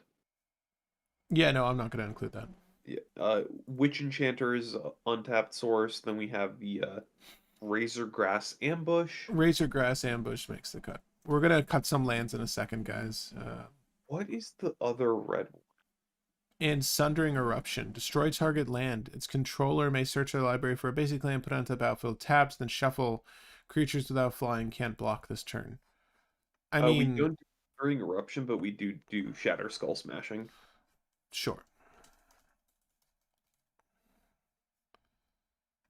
I like that. Flage, Titan of Fire's Fury. Mentor of the Meek is a kind of advantage. Oh, we make 1/1s. Wait, is there anything else that's relevant for this that you could think of, Will? Like whatever a creature with power blah or blah, or like a creature with a base power toughness blah? Because we're making 1/1s. We could technically use Mentor of the Meek to make to draw. Do you hate that? Would you rather just Humble Defector? The only thing I don't like is we have to pay to get the draw. Yeah, it sucks. It's just another value engine specifically for this deck. It's pretty unique in that sense. I mean, if we're doing stack stuff and we don't have anything else to do for the turn, we can totally just copy Mentor of the Meek, pay 1, draw a card, play a minion, pay 2, draw 2. Do we add Skull Clamp to this deck for all the 1/1s we're generating? Honestly, yeah. Actually, making a balloon, doing a thing, and then clamping seems really good. I just realized I think Skull Clamp's what we want instead, guys. Instead of Mentor. But also,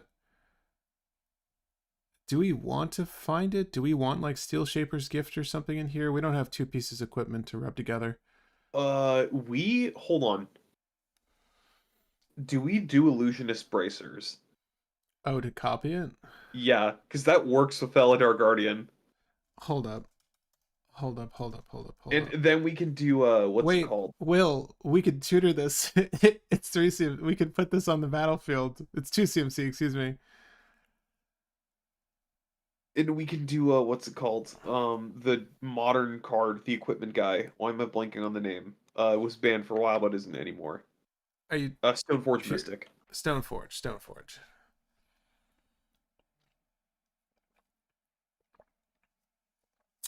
I think Stoneforge is probably like most of the time going for the clamp, but I mean she can go for both because we will have two.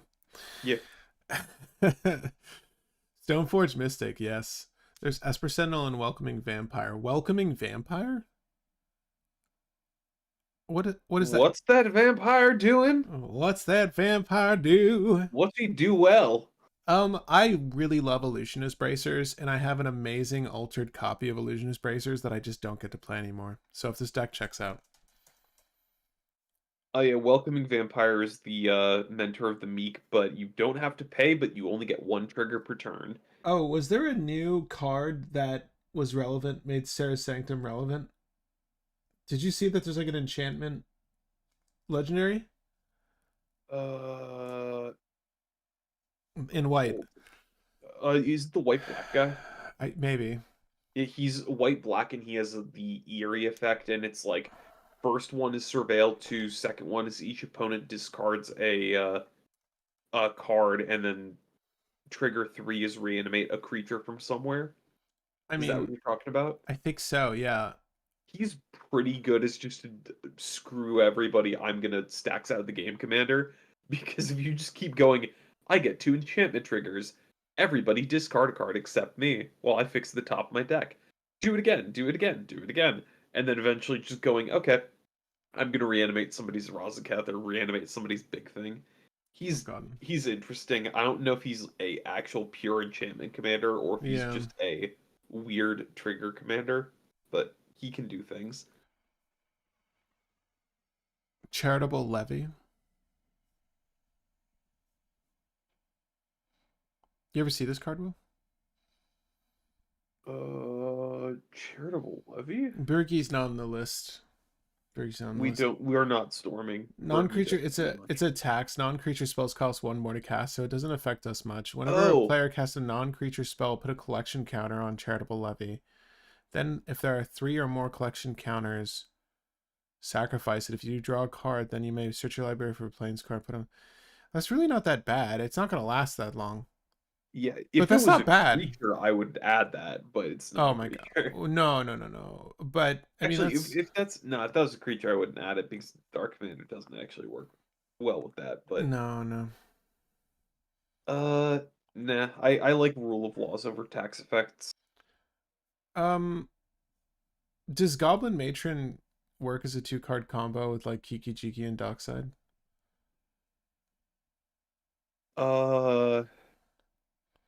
No, but there might be another combo. Give me a second. I will see what I can find. Sorry, guys. There's just so much to crunch for this deck. We're almost done. I do want to play test it with y'all in a second because I think this will be good. Yes, I will add Stoneforge Mystic. I don't think I added it yet. I'm just looking through our tutors to see if there's anything I'm missing because I can't help but feel there's a lot to leverage for this deck. Sorry, just making sure my wife's okay.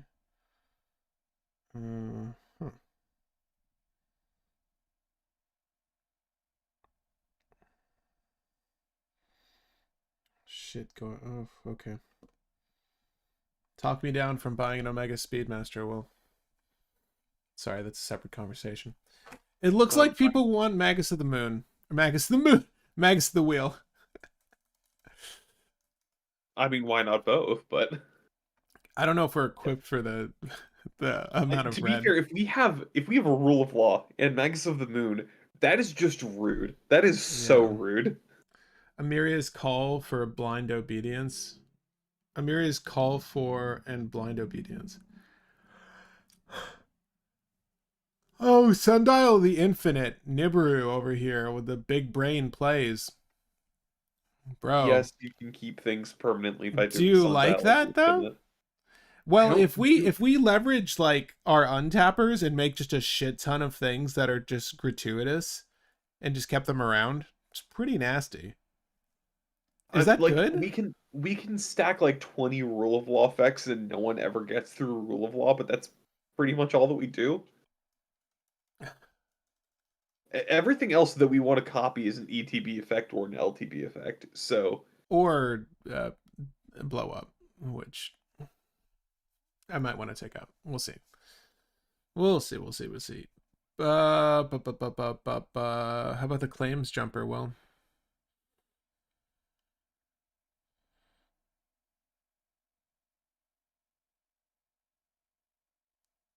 claim jumper's kind of cute. I forgot that that was a new card. Don't think we need it though. oh yeah, that's the rabbit. The wabbit. Um, We're hunting wabbits. I don't think it's a stacks commander, says Joe. I don't disagree with you. I'm not sure that we're a full stacks commander, but we can leverage some cheeky cards. so The dude has haste. the deck is designed to play kind of slow because we need to find a some two card combo and then do it at sorcery speed.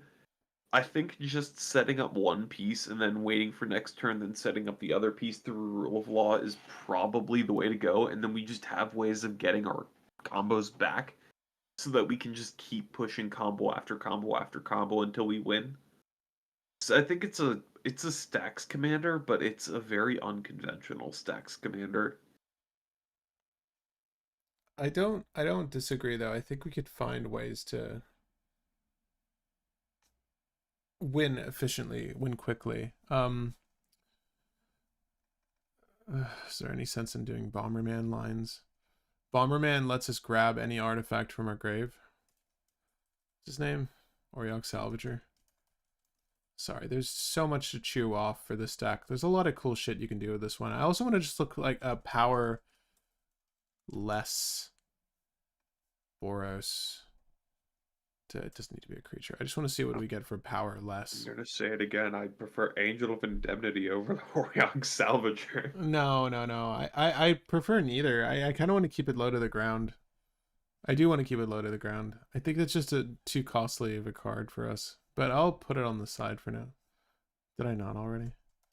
Part of the reason why I am pushing Angel of Indemnity so hard, though, is we can just encore it from the graveyard for 8 to immediately win the game, even if they kill jOlLy. Because we just go get out jOlLy and the two things win the game. How Oh, much also, mana? Grand Abolisher. Did we have that in the deck yet? Yeah, we have it in the deck. I mean, you're talking about things being mana intensive, though. Like, that's as mana intensive as it It's gets. 8 mana, it's hard, but it's one card that just says if this is in your graveyard, you win. And if it's in your hand, you also kind of win because you just play it, then copy it to get the two best things out of your graveyard, which probably win. Is it bad that I mostly want it in my graveyard? I mostly just want it there, and then I'll think about it later. I'll Magus of the Wheel it, and I'll be like, okay, do I actually get there? This deck needs how much mana in one turn to go off? Well, if we look at it that way, the cleanest lines I'll say is that our commander is out and we use Imperial Recruiter to win off of Delny and Felidar Guardian. I think that's the cleanest win, right? That's the cleanest consistent win. The cleanest non-consistent win is Coercive Recruiter, which is just Coercive Recruiter, steal an opponent's dork, loop, win the game. Can we also just have a man land for this? Can we run Coercive Recruiter? Does yeah, it only take take opposing things, or it could take our own thing? No, the whole thing is that it can take your own jOlLy to do Oh, that's right. loop. So then we could technically use a man land for this. Yeah, but we'd have to run a man land. And the best options would be like the Mishra stuff or the what are they called? The Blinkmoth stuff. Right. I just would eliminate the having to rely on your opponent for shit business, but it's not the end of the world. But sorry, mana wise though, that's 3 for Imperial Recruiter. It's 1 for the effect. It's 3 for Delny, and then it's 4 for the Guardian, right? And that So is what we probably do is Imperial Recruiter finding Delny, play Delny, activate the jOlLy to find Dockside Extortionist and Felidar, play Dockside. Dockside gives the mana to get Felidar. So that's 9 mana. 9 mana to immediately win the game. It's pretty mana intensive. Sorry guys, Which I'm just looking for benefits for low powered creatures. I do think Mentor of the Meek is like the one. Like if there's just like a permanent that says, "Hey, did you get a 1/1?" Aren't there things that do, like I feel like there are things that we could be benefiting off of for just generating 1/1s outside of Skull Clamp. That I'm just not thinking of.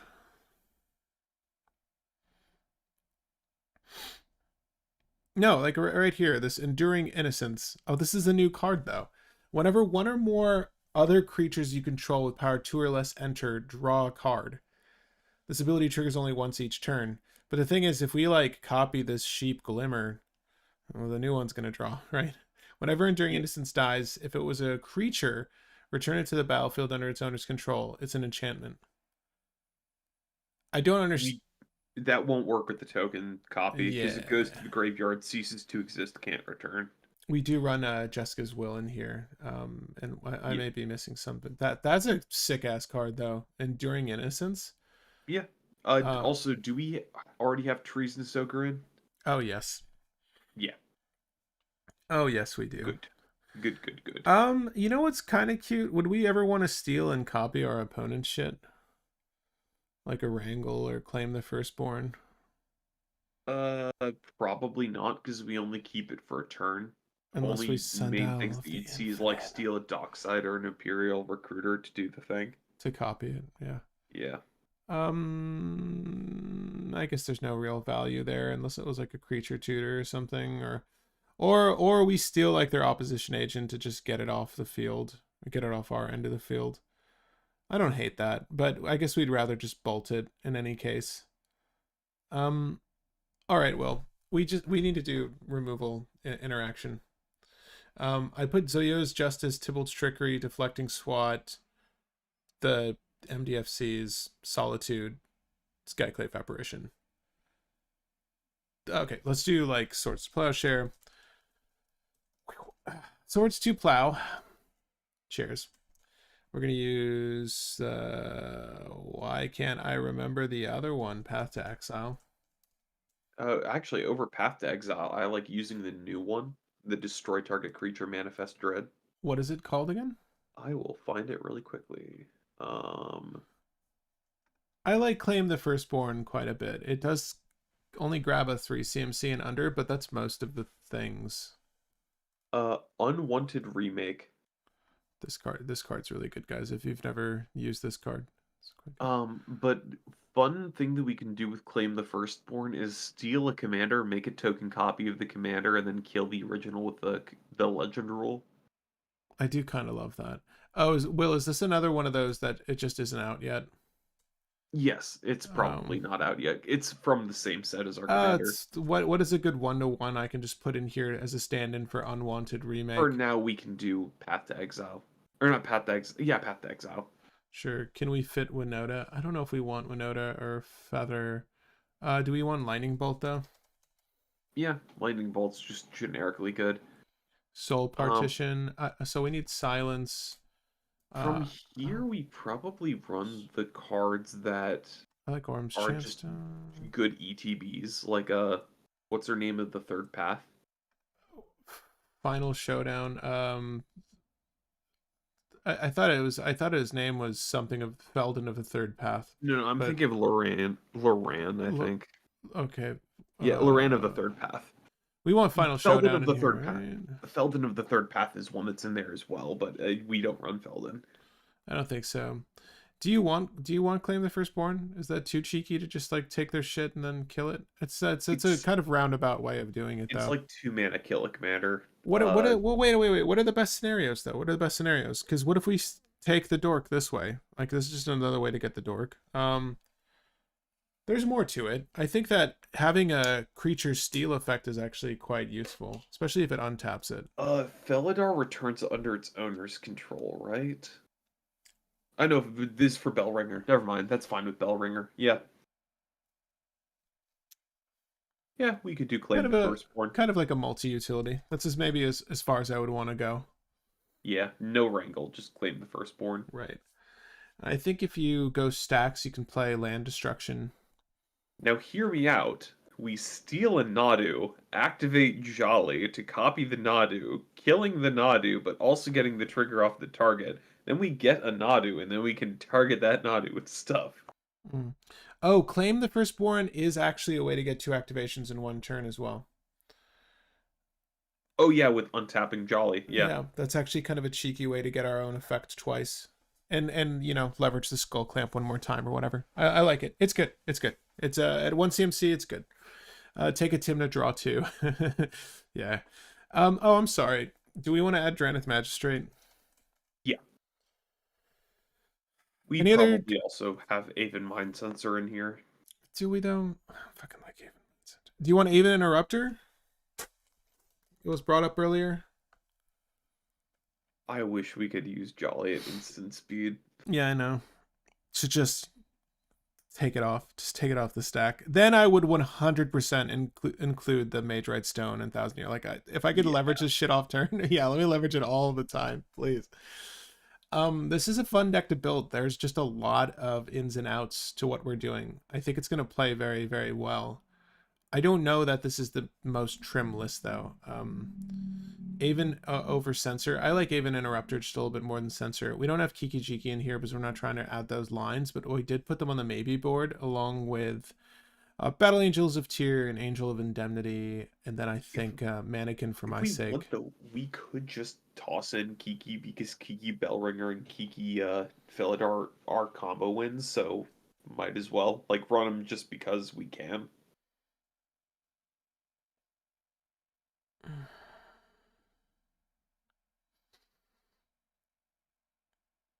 Wait, hold on. Is there not a Kiki Jiki non-legendary creature you control? Okay. Yeah. We're kind of low on instants. Like, what are we doing here? Let's... So we actually have Illusionist Bracers in the deck, but we could run Rings of Brighthearth as well. Illusionist Bracers are better just because it makes combos cleaner, whereas Rings of Brighthearth don't really do anything to make our combos work better. Kiki sounds good. You already have the rituals. Yeah. So let's just go over the list really quick and then see what we're missing, because I know we're definitely missing some things here, guys.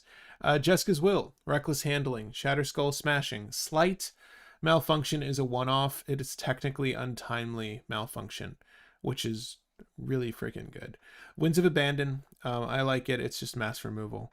Claimed Firstborn, Gamble, Rite of Flame. Any sorceries we're missing, Will? That you can think of? Not really. Lands, we've got 31. We should cut this down. I'm gonna take out... We have several modals. Yeah, ooh, we do. You know what, honestly, we could probably go down to 1 and 1 on our basics, because we have enough modals to make out at least 28, I believe. And this gives us, if we use Direfleet Daredevil, we could technically use like a, you know, Demonic Tutor or something, right? Or Pact. We'll have a mana base for someone else's shit. It's not necessary for us. Also, does Nykthos trying to nix to your devotion to a color? I know we're making red balloons, but does it require that they have the pip, the mana symbol? Yeah. Nykthos does work with the balloons. It will count the balloons towards its count for red. Well, whatever the thing is, because if we copy a pip of Kiki Jiki, it's 3 more pips for our Nykthos. So, Kiki being a bad example, it's legendary, but you get what I mean. Dual caster mage? Is there a dual caster line here? A dual caster? We don't have one pre-set up. We could add one. I don't think we need to add one. Instance. Flare of Fortitude. Flare of Duplicate. Again, these are non-tokens, so this will kill an actual creature, so we can reconsider these if we want to. Flare of Fortitude, Deflecting Swat, Flare of Duplication, Seething Song, Desperate Ritual, Pyretic Ritual. We need the Pyro and Red Elemental Blast. Razorgrass Ambush, Tybalt's Trickery, Zoyoa's Justice, Enlightened Tutor. Zoyoa's Justice is... It gets rid of the One Ring, and fine, yeah. It's better braid. Is there a... Do we want to use the March of Otherworldly Light? No, that's usually only good if you have enough things in hand to actually use it. I do like exiling the One Ring over it, but that's fine. Enlightened Tutor, Final Showdown, Lightning Bolt, Orm's Chant, Silence. I just use those two if I'm going to use any. Path to Exile, Swords of Plowshare. We just need REB and Pyro. Is that good enough for instance? Yep, that should be fine. All right. Smothering Tithe, Mana Echoes, High Noon, Deafening Silence. Oh, 3 cities, 3 Tree City. Well, for this. Maybe.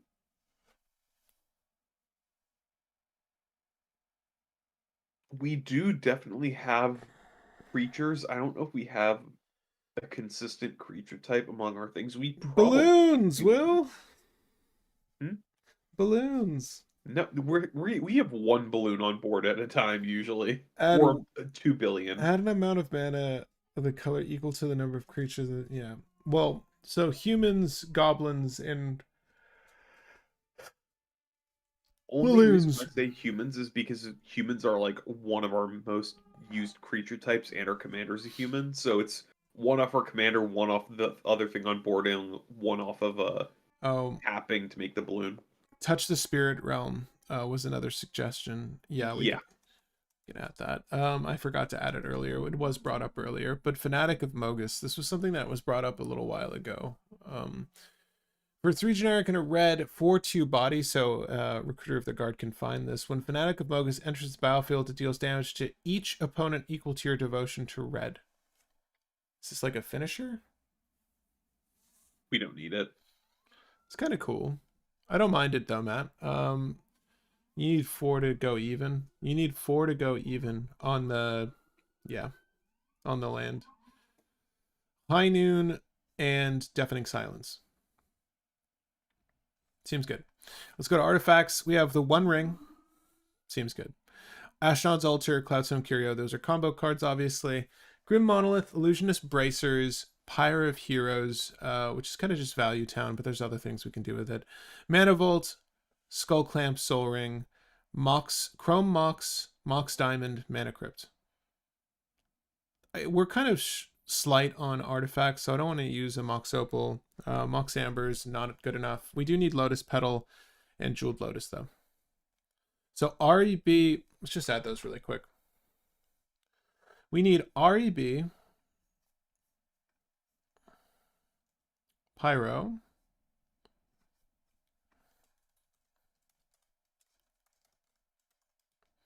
Red Elemental Blast, Pyroblast, Touch the Spirit Realm,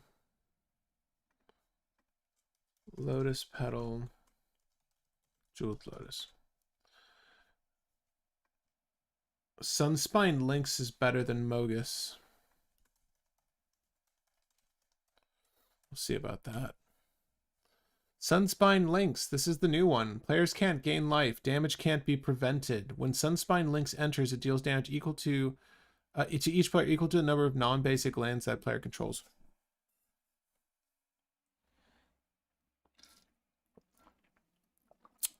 Do we want to use, are there any sort of creature-based board wipes we could be manipulating? Like this creature enters the battlefield, it does 1 damage to everything. Make a copy of it, does 1 damage to your opponent's creatures. Are there any things like... Yeah, like something like that I would prefer. I'm not too worried about hitting my opponents for damage. I want to kill their shit. We could do Inferno Titan.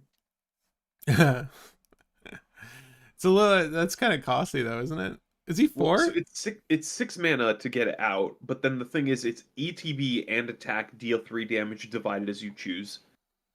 So it's 6 damage per turn. Do you like Goblin Chain Whirler? Uh, it's not bad. It's Pyroclasm. For 4 mana, it's Pyroclasm. And it's one-sided. One-sided Pyroclasm. Yeah. That's important to note.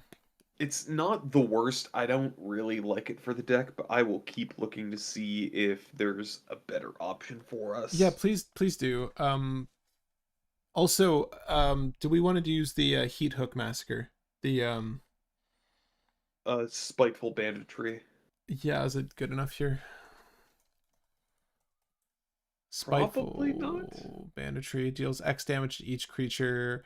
We have a 1/4 body, just remember, guys, so it's not like the end of the world, but it's a good board wipe if we need it. I'm going to put it on the sideboard. I do think Spiteful Banditry is quite good, but I'm going to put it on the sideboard for us because we are mostly creature dependent, and I will say our board is going to be pretty weak. If it's just, you know, bodies. I would add Mana Dorks over Signets. We did add some Mana Dorks over some Signets, and I agree with you. Was there anything that was glaringly obvious that we missed, guys? Feel free to let us know. You know, it's been a long day. I might have missed it. Fury, the pitcher red to do a thing. Do you like Fury here, Will? It's a single target though, right? 4 damage divided? No. Okay. It's divided. When Fury enters the battlefield, so my issue is that, you know, these evokers are good and just in their own right, but it's not like we can double down on them, sadly. But it'll be hard. We have to actually play them to double down on them. We can't cheat them in. Yeah. Mother of Machines for double ETB. For double ETB. I want to look at our creatures before I make that determination, but I don't want to say just loosely we don't need it. You forgot the Bronze Walrus. Did I? Maybe we should add it. You're right. It's pretty good. Seething Song is in.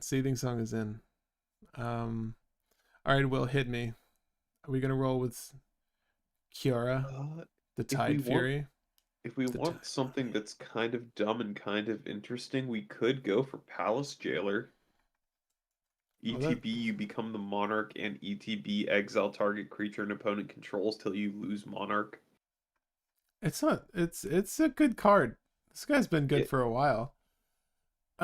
Becomes the Monarch, exile target creature an opponent controls until the opponent becomes the Monarch. So what's the best thing we could pop if we made 2 of these suckers?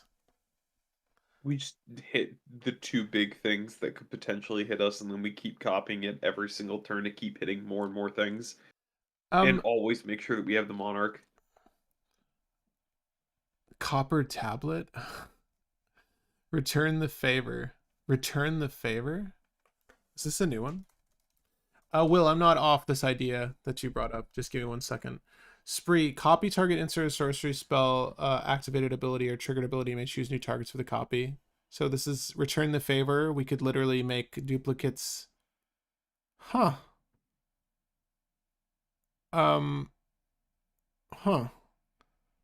Yeah, we can pay 3 to copy our jOlLy effect. I mean, this is also, if we did Return the Favor into jOlLy's effect and Dualcaster Mage this, then we technically have infinite Dualcaster Mages this way. Well, the thing would be that this would resolve first, and then we have this leave the stack and then have Dualcaster Mage enter, so we couldn't do that. No, we could, right? Wait, we return the favor. So let's like jOlLy copies anything. We return the favor by copying the effect and then putting the copy on something else. We Dualcaster Mage. Oh, you're saying Dualcaster Mage on top? Yeah, fair enough. That does work. Right, and then could be our Dualcaster Mage target if we wanted to do that. Because it still lets us, for the spree, could we choose new copies for the target if we made a duplicate of this?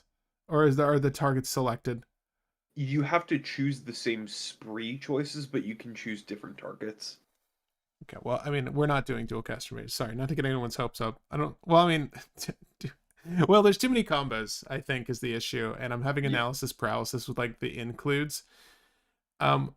I like initiative creatures better than Jailer. So exactly what I was thinking when you brought up Palace Jailer, Will. I was thinking back to how Boromir was suggested earlier, and how we can have the ring tempt us, or maybe we use cards that leverage initiative, or maybe like Monarch here is what I was thinking about.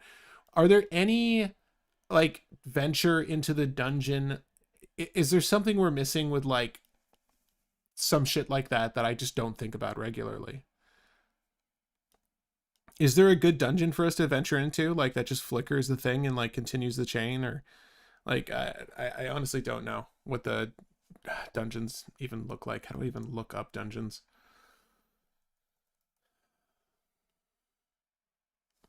I need to like find a card, I think, to just look up the tokens for the dungeons. There aren't really any great initiative cards to copy, I don't think. Yeah, there's not really any great initiative cards to copy for the deck.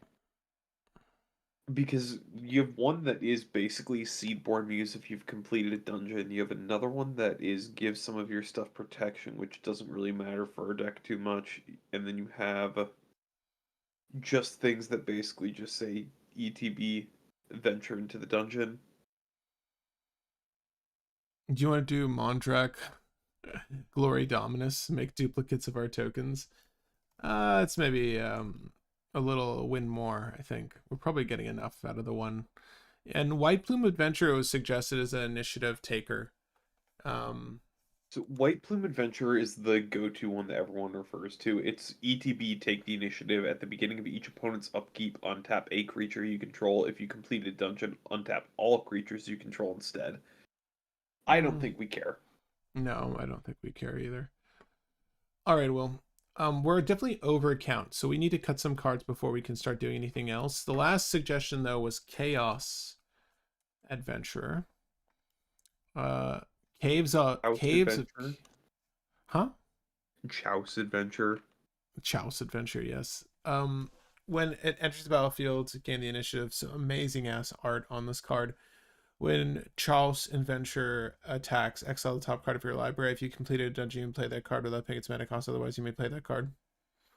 It's not bad. Trample. Just needs to attack. Or mana, draw an additional card every turn. And then venture into the dungeon every turn. You want Plarg? I guess we're making a token copy of it, so we're going to be going a little bit deeper, but nah.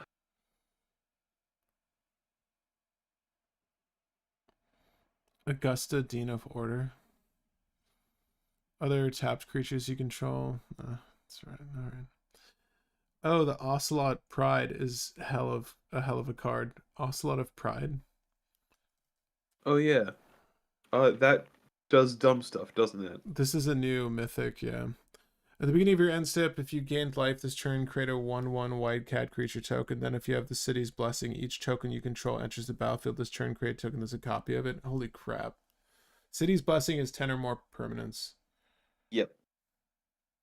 So basically, we can make a token copy of Ocelot of Pride, attack with that token copy. Since we gained life and we may or may not have City's Blessing, we make a token copy of Ocelot of Pride twice. So we have 2 Ocelots of Pride tokens, with the original still being on the stack, and those tokens are going to be permanent tokens. And then we sacrifice the initial jOlLy token to end step trigger, and now we have 2 Ocelots of Pride. Next turn, we make another token copy, attack with the token copy, it connects, we get 4 Ocelot of Pride triggers, and then we're going to make a ton of Ocelot of Prides again, repeat. It's kind of pseudo-Scoot Swarm. It's Pride Storm. Do you like it? It has potential. Like, we get permanent copies of our tokens, so not bad. Will's not into it, guys. I'm sorry. No, don't hate it, don't love it. No, it's not bad. It's definitely not bad. All right, guys, we're gonna cut some cards. Is it easy to just cut the flares, Will? Do we just cut the flares out? I like the flares just for interaction because we are still a pretty creature-heavy deck, but we could cut them if we need a cut. You're right. We are creature heavy. Are there any other token copies that are busted? I would love to know. Let me know. I can't think of anything off the top of my head. You double them each turn. For the Ocelots, I presume. Okay, so Archon of Emeria, I'm gonna cut, Will. I want to try to do the thing quickly, but I don't disagree with you that we could be using them.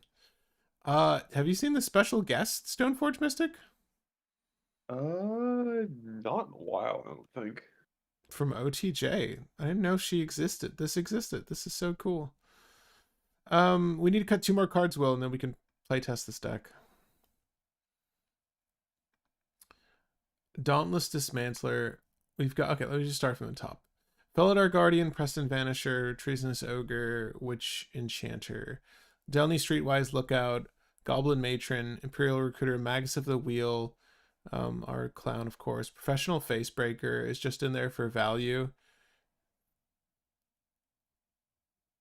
I don't know, Will. Do you like the Facebreaker? I'm not. I don't know if I'm as high on this card. We can cut Facebreaker. It's not bad. It's not bad. It's not like we're generating a lot of bodies, though. I like it better in Najeela than I do here. Still prefer borderless double masters version. Oh, of this one? Nice on pulling it, though. I forget which copy I have. I don't think I've seen the Secret Lair one either. Holy shit, the Secret Lair one. Sorry, I need to look up how expensive this is. Well, sorry. $26 it looks like. This is that accurate? Wait up. For Stoneforge Mystic? Yes. Yeah. The Rebecca Guai one?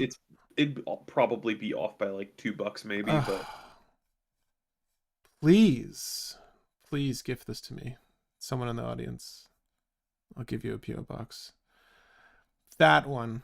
I want this one. It reminds me of the art from Final Fantasy series quite a bit. Okay, moving on.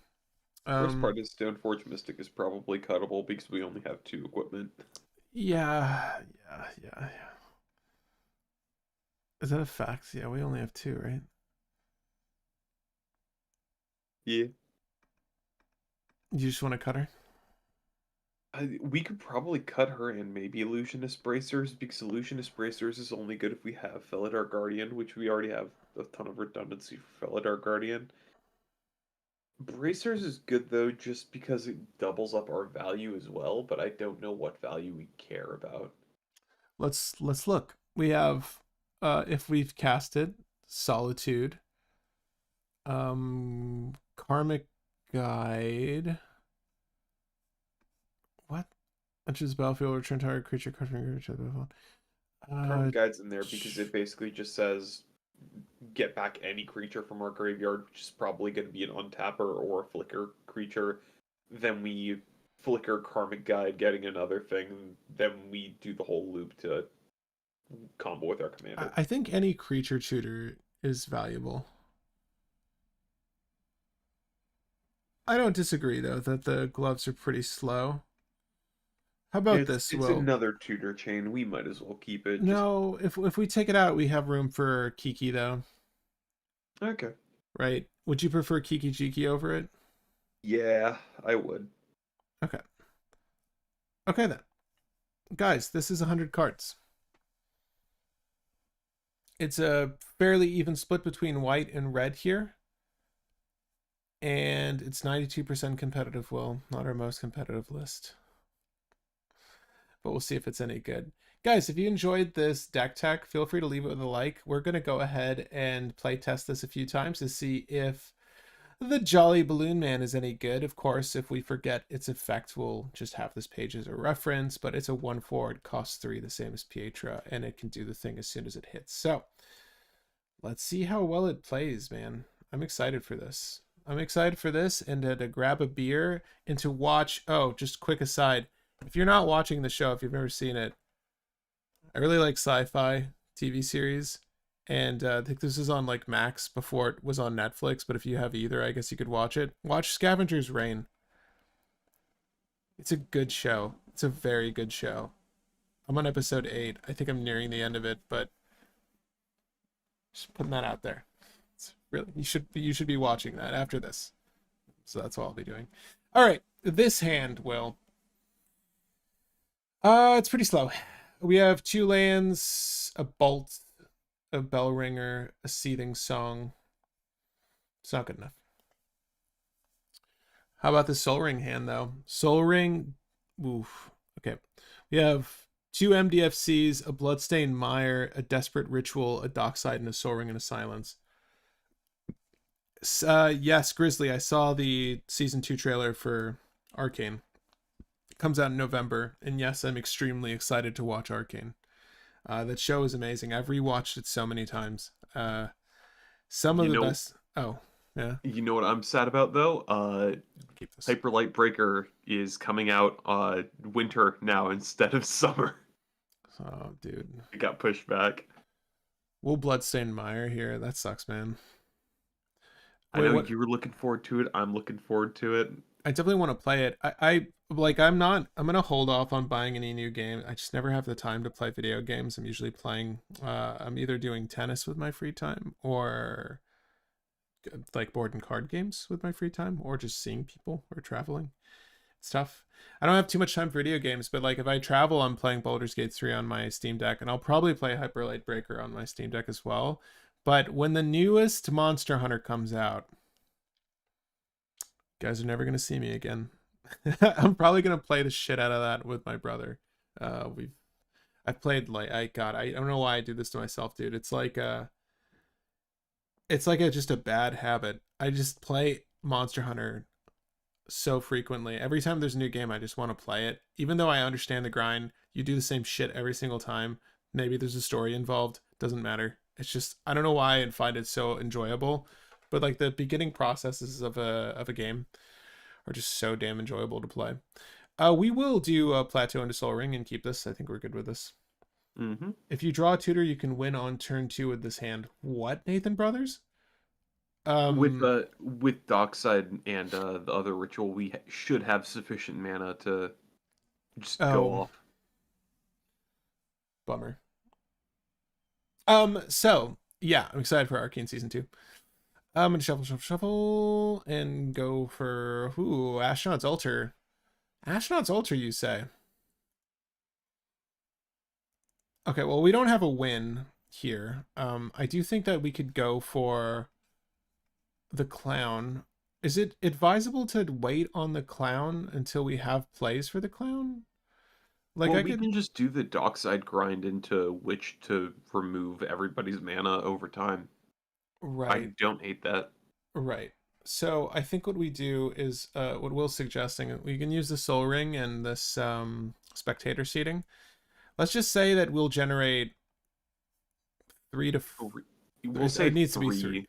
I was literally going to say 3 to 4. So let's go on the low end. We'll pop 3 treasures and play out Witch Enchanter. Witch Enchanter only hits 1 opponent though, so we'll just hit the one that's gonna probably win the game. Right? Try to be generous about this. Yep. And so we do play the Clown, copy the Dockside, and then get 3 mana back, and then we should have enough to do the Oh, I'm sorry. I have a generic floating, and technically, if we had 3 treasures and we use Desperate Ritual, are you trying to do this all in one turn here? So, play Dockside, floating a generic, 3 treasures, use all 3 of the treasures for the Clown, use the Clown to copy Dockside, getting 3 treasures with the land and the 3 treasures so we can play Witch Enchanter all on the same turn. Okay. Are we now we have the choice to make mana or blow stuff up for each turn. So we need a Desperate Ritual for that though? No, we don't. We have exactly enough mana to do all of that with a Witch Enchanter, Dockside, and a tapped commander. If it was 3. Yeah, generic, 2 treasures, 1 treasure left over. 1 treasure left over goes into the effect though, or generic. We make 3. No, we need 1 more. We're 1 mana shy. No. So Soul Ring for 2, land for 3. Use 2 of the mana for. I tap this. I tap this Plateau. Yeah. Whoops. Okay. Yeah, that's not bad as a turn 2. Hopefully they don't kill our Dockside. It's kind of funny though. If they do, we just blow up all their rocks from here on out. It's a little counterintuitive though, because like we need them to have that shit for Dockside, but it's okay. Yeah. We'll say we pop an enchantment too. At any rate, we're moving on. Pinnacle, Heuristic study. Fuck that heuristic study. Fuck that Mr. Grimoire. right? Yeah, that would be, yeah, yes, please. Whenever Pinnacle suddenly enters battlefield, return target insert sorcery card from your graveyard to your hand. Well, we don't have one yet, but we could literally Desperate Ritual into Pinnacle Monk and just get it back if we want. But let's see what we have option wise here. We're probably going to put the MDFC down, I think. That'll be land for turn. Oh, Now, man. if we want, we could just keep using Pinnacle Monk over and over and over again, getting back silence over and over and over again, but I feel like that's super overkill. Yeah, it doesn't really get us anywhere either, sadly. It does slow the pace of the game, though. This is where having a commander that has inherent value is going to do a little bit more work, like draw. Silence every turn is not bad. Definitely not. Is that what the world's coming to, Will? Oh, damn, Potentially. I like just blowing stuff up every turn, though, just because yeah, hurting people's mana will usually slow down the game enough that you can buy another turn. well, here's what I'll do. I'll put down an Ashnod's Ultra because we got nothing better to do. I will use the spectator seating to make a Witch Enchanter copy. Oh, I guess I could just do it this way instead, right? Because oh nope, there's not a good way to do this. No, that's not a good way to do this. All right, make a copy of Witch Enchanter, blow up a thing. We'll attack with that copy of Witch Enchanter. We have mana open for silence if we need it. And next turn, we have a Cloudstone Curio here. That is game. I think so. So we silence. Yeah, we silence. Wait, they counter the silence. We have the mana for Pinnacle Monk even. I think even if we have a little bit of trouble playing Pinnacle Monk, we copy Dockside and then right. make the mana for it. And then kill the copy with Ashnod's Altar. But yes. But yeah, so we do silence, we do Cloudstone Curio, we play or we tap to make a token copy of Dockside, bouncing the original Dockside, playing Dockside, bouncing our commander, play our commander, bounce nothing, make a token copy of Dockside, repeat, repeat, repeat. Right. And mana wise, how much do we need for this? 2, since we have Ashnod. Oh, sorry, no, we need 3 still with Ashnod's Altar. So we need to make 3 treasures off of Dockside because Dockside costs 2, the Clown costs 3, and then we have 1 for the activation. So if we have 3 treasures, we'll make 2 Docksides, 1 by playing Dockside, 1 by making a token copy of Dockside, and then we'll have infinite hasty copies of Dockside. All right. We lucked into that, I'm not going to lie. That's kind of how the deck is going to play a lot of the time. Yeah. That is part of the reason why I wanted to run more stacks in the deck, because I knew we're kind of hoping to get there a lot of the time. So just setting up value while staxing people out seems like the best option. This is a pretty gas hand. Hold up. It's a little sluggish though.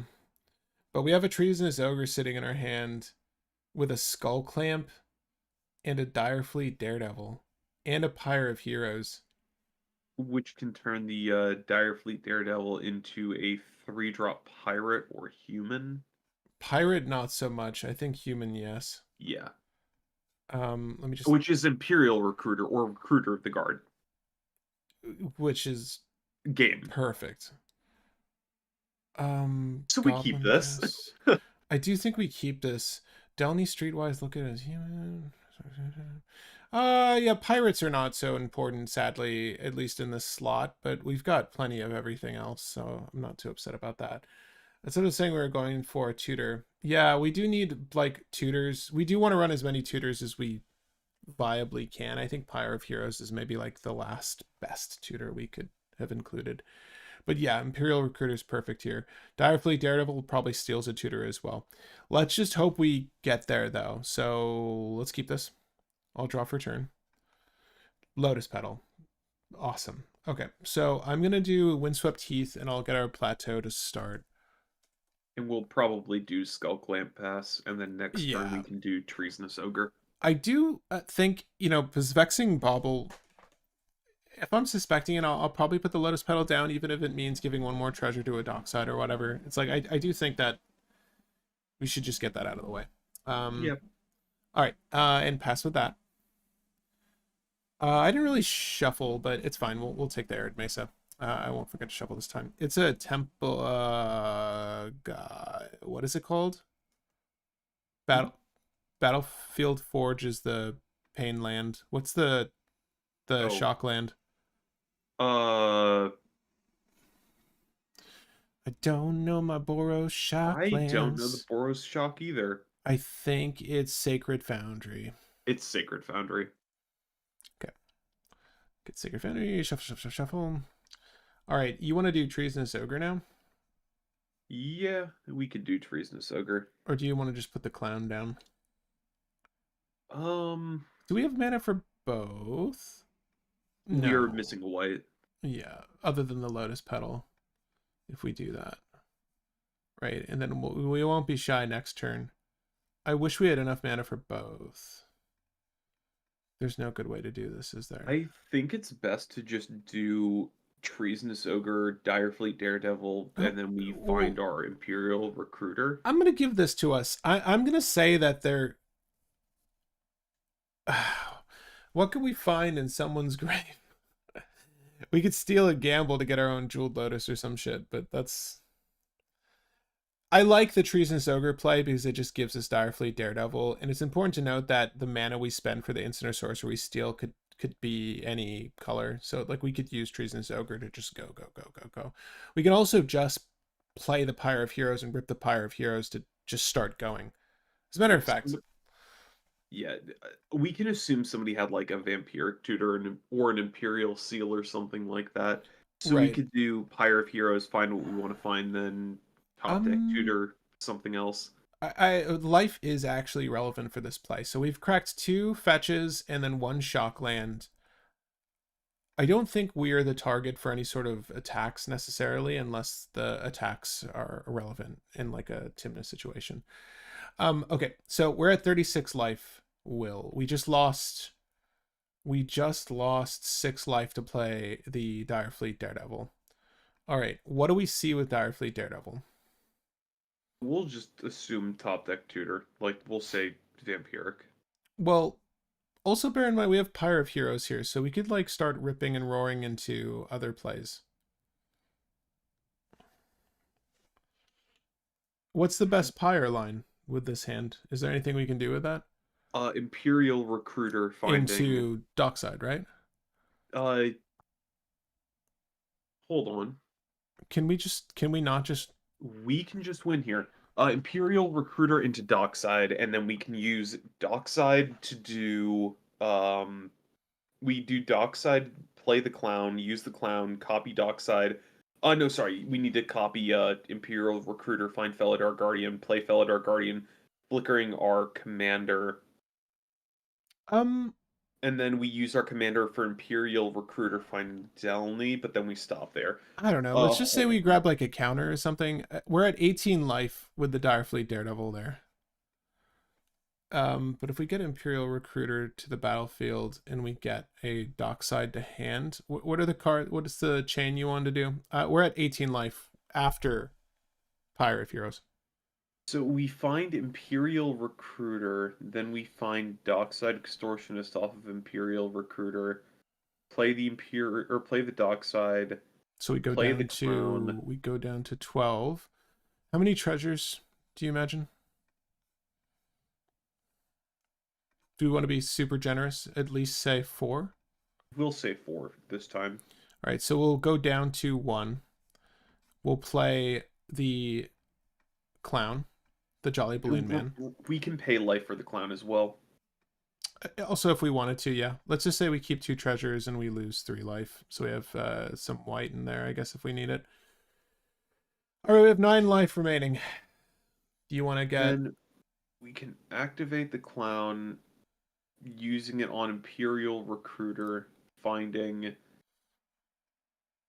Felidar Guardian, I believe. All right, so we get a copy of this boy. So, let's see, I don't think we get there. Unless we can Coercive do... Recruiter? Wait. We can't find Coercive Recruiter. It's a 4-3. No, we cannot. Uh,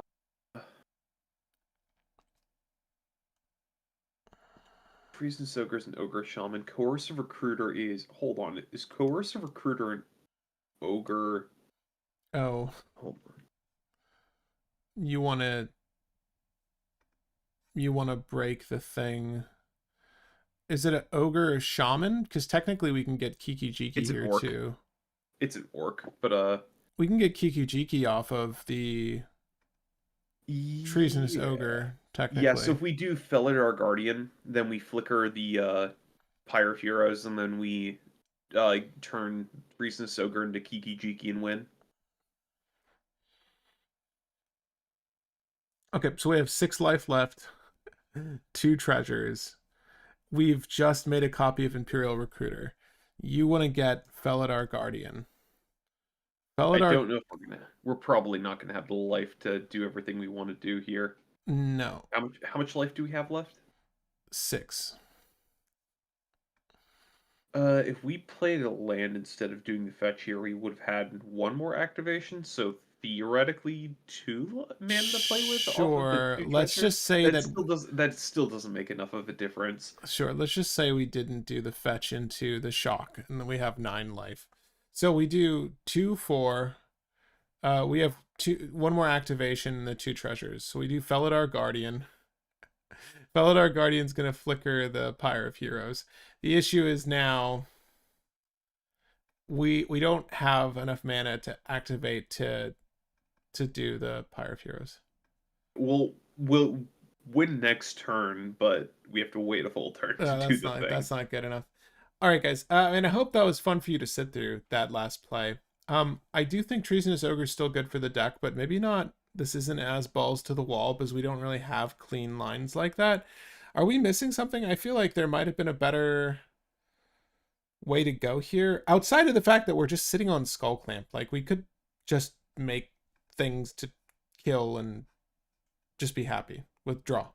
The correct option would have just been go for the slower, grindier game plan for this. Like, slower, grindier. Take 1 extra turn. Right. That would have acknowledging that we needed to wait a turn was pretty much the correct thing to do. I like that Treasonous Ogre can go into Kiki-Jiki, though. That's actually quite useful for us with Pyre of Heroes. Yeah. But yeah, it would have been better to just make Dockside mana, Skull Clamp the free Dockside.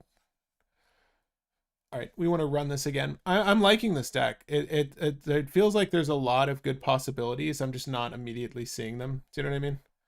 Yeah, it's a weird setup, but definitely has options.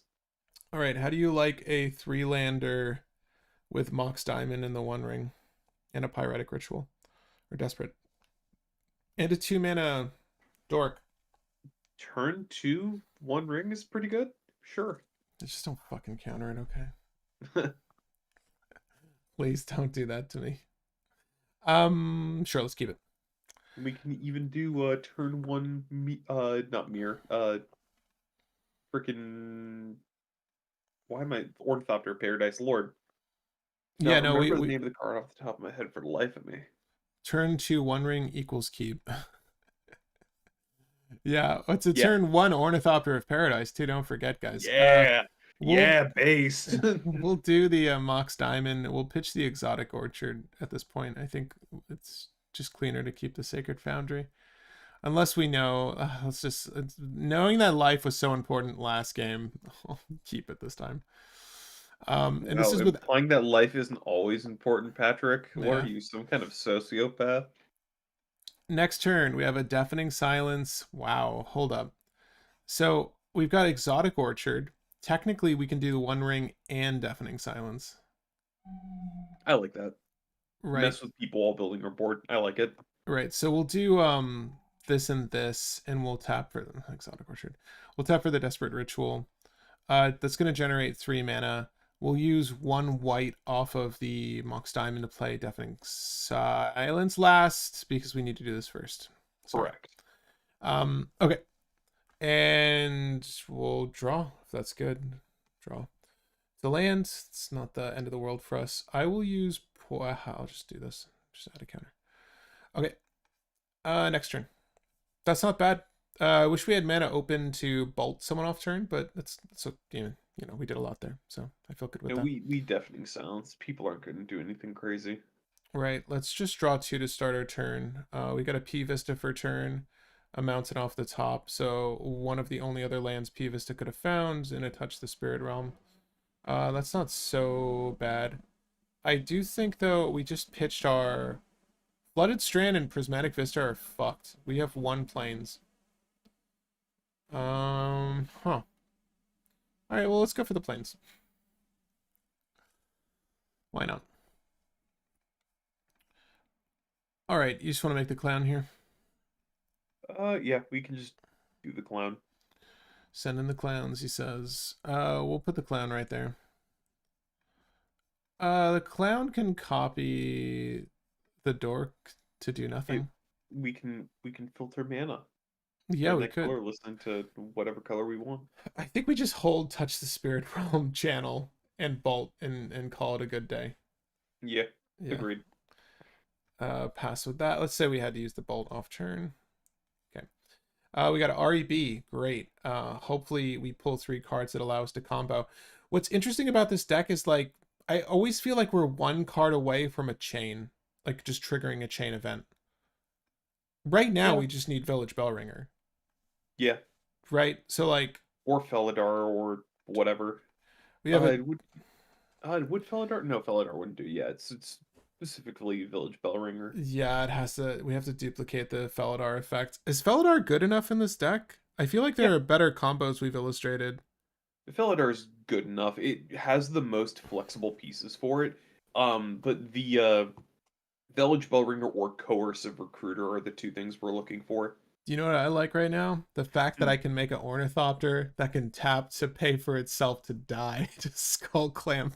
No, what I like is the fact Dockside. that you can play. Yeah, you can play Dockside, and then you can copy Dockside and clamp the Dockside copy.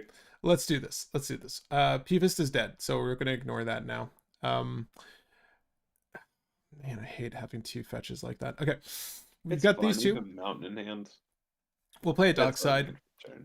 This is turn 4. Turn 4, I would like to think we have at least 5 to 6 treasures. So let's just pretend 5. 5 seems okay. This will likely be contested if I put Skull Clamp on the stack in this deck. So let's just do that now. It's important to note that that is our 1 non-creature spell this turn, though. So if it did get fucked, we're fucked. Let me see here. I mean, if it did get fucked, we draw 4 cards plus our draw for turn next turn, and we're fine with it. So, how do you mean? Oh, because of the 1 ring? Yeah, we're probably fine either way. Let's just let the chain go, though. So we're going to get going. I'm going to use... I just used a treasure for that. I'll use Mox Diamond to make a copy of Dockside and make 5 more treasures. I'm going to just not bother with the token because I'm going to clamp the Dockside now. Draw 2. Yep. We got Claim the Firstborn and Final Showdown. And as we know, Claim the Firstborn is a great way to reactivate our commander. So I'll just go ahead and do that right now. Claim the Firstborn on the commander. Use the effect to make a copy. I'm going to just go down to 10 instead and use the clamp to draw 2 more. We have a Jeweled Lotus and a Cloudstone Curio.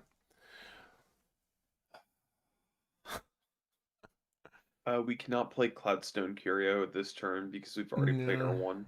Yeah. We also could not play the Claim the Firstborn. Oh, that's yeah. That's fine. That's fine. Let's undo that really quick. Yeah, that's fine. That's fine. Well, that's our 1 non-creature, but we're set up for next turn. Yep. We win next turn with Cloudstone Curio and our commander. So, well, see, like, this was a very fortunate hand for us, guys. The fact that we got there. I mean, I say fortunate. This is turn 4, mind you. And I don't think we would have got there without the Deafening Silence. But it is a bit of a double-edged sword knowing that we could push a win. Well, let's see. Let's go through it. Next turn. Off turn, we need to touch the Spirit Realm. We will use treasures for this just because we channel that. And we can even freaking Final Showdown, just burn the crap out of the board. Am I wrong? Yeah, You choose a could. creature you control, gains indestructible. Well, let's hope we don't need to do that. We've got the REB open as well. Let's hope we don't need to do that. Okay, next turn. Let's see if we can win through this deafening silence, huh? So we can. go draw 4. 1, 2, 3, 4 cards. Felidar Guardian.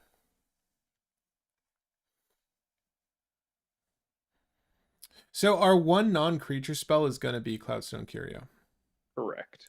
Then we activate our commander, getting a copy of Dockside, bouncing the original Dockside, play the Dockside, don't bouncing our commander, play our commander, don't bounce anything, copy Dockside, repeat, repeat, repeat, do the thing. Right. Yep. So creature, commander to hand, bloop bloop bloop. Bling blong bloop. If for some reason that were to fail, I guess we could just make infinite mana with Felidar Guardian and Dockside and then recast our commander, but we have so much mana. Well, you really got there this turn. Did we not? Yeah. That was pretty good. I'm liking this deck, Will. Do you want to run it back again? I'm enjoying I feel I think it's due to timing. It's probably good to yeah. call it, but this deck has a lot of polishing that it needs to do, but it does work. It's good. Is what Will's saying. Shit, Yeah. dude, I forgot the Pyroblast was reprinted. Wait, what the fuck? Did we talk about this? Yes, the future one, the future sight filtering. Look at it blasting the mana symbol. Yeah, it's just Take it, Blue Mage. Take it. Fuck yeah, I really want to watch Scavenger's Reign, so we will break here. I'm not gonna lie though, this was a pretty fucking awesome hand. 2 lands, Esper Sentinel, Desperate Ritual, Lotus Petal, Orum's Chant, and Pyroblast. Just the my favorite fuck you cards. We start with the Windswept Heath. What do we draw into? Battleforge. Damn, that's a good hand. Not gonna lie, guys. I could see. Okay, so let's just talk about closing thoughts on the clown. It's good. There are a lot of different lines of play, and like Will said, I think it just needs a little bit more polishing for us to solidify what those lines should be or what the best lines are for the deck. I can't help but feel like I'm missing a superior line of play. But for what we did in 2 hours, I think this is optimal-ish. I think we're 90% of the way there. I also want to say that there is probably a world in which you could run this just balls to the wall completely, like jam every tutor you can, jam every value creature that flickers to get, additional effects, even if it's till end of turn. It's just like make every single turn a payoff to where you could win quickly. Is that better than going slow and low to the ground like we are? I don't know. I think the tendency with playtesting or doing any sort of goldfishing in this game is to just do the thing really quickly. And just because you can doesn't mean it's the best approach, right? I kind of like what we have going on, and I didn't mind waiting. And I think our folly in the previous game with Treasonous Ogre is thinking like, hey, let's just do that Godo thing. This isn't quite that deck. Where there was a lot more value we could have gotten out of that game, especially with the Skull Clamp. It's just not as exciting to see played through. But I do think that could be part of a winning strategy for this deck. But any other thoughts on this clown? Yeah, I think the best utility for the clown is the fact that you can use this effect over and over again to grind out value. And that's why I think stacks is a good thing to include with him, specifically the rule of law effects, because you can remove things without casting anything. Mm-hmm. So I think the way to go for the clown is utilize the fact that you're in white to do all the gross kiki-jiki stuff, but with stacks to kind of slow down the game so that you actually have a chance of winning. And then you just get all the value until you find a thing that just says win. Yeah. I agree. Cloudstone Curio with the Jolly Balloon Man and Felidar Guardian. You need mana generation. How many things are you copying? Jolly Balloon Man comes in, sees Felidar Guardian. Felidar copies Felidar Guardian. with effects. Fellow Guardian comes in, bounces him. You need a duplicate, sadly, every single time for that. So bracers are out, but maybe Rings of Bright Earth can come in. I don't know. It's just a little bit easier to get off. Felidar Guardian specifically needs a duplicate the effect, whereas Dockside has like its own weird loop with the Cloudstone Curio. Felidar Guardian is just there so that if you find one of the do two of the things win the game effects, it has its own combo lines. There's not a ton of overlap in the combo lines. Yeah. I will say though, Coercive Recruiter is still best thing in the deck. We still have not found it. Yeah, which is fine. I agree though. It's kind of annoying because Coercive Recruiter might be the best thing in the deck, but it's not like, oh, do we even have it in the deck? Yes, I'm pretty sure we do. I swear to God we talked about it. Did we not put it in? It's in there now. Just gonna add that really quick. That would be why we didn't find it. Yeah, wait, how does it read? It's when a pirate enters, you hijack a creature and make it a pirate, and it's a pirate itself. Sadly, there's no great way to find this thing, but I know. Gamble. That's it. all right. Yeah. What do you want to get rid of for it? I'm not gonna lie. I'm gonna tuck the High Noon for now. Yeah. I like the. Don't get me wrong. I really like High Noon, but I do think that I will just tuck it away for the moment. We are too creature dependent, so we can't utilize High Noon that well. High Noon is really good if you only care about like one or two creatures on your field. You know what's crazy? Adding Coercive Recruiter put us at 100% competitive will. Tapped out nose. Tapped out nose.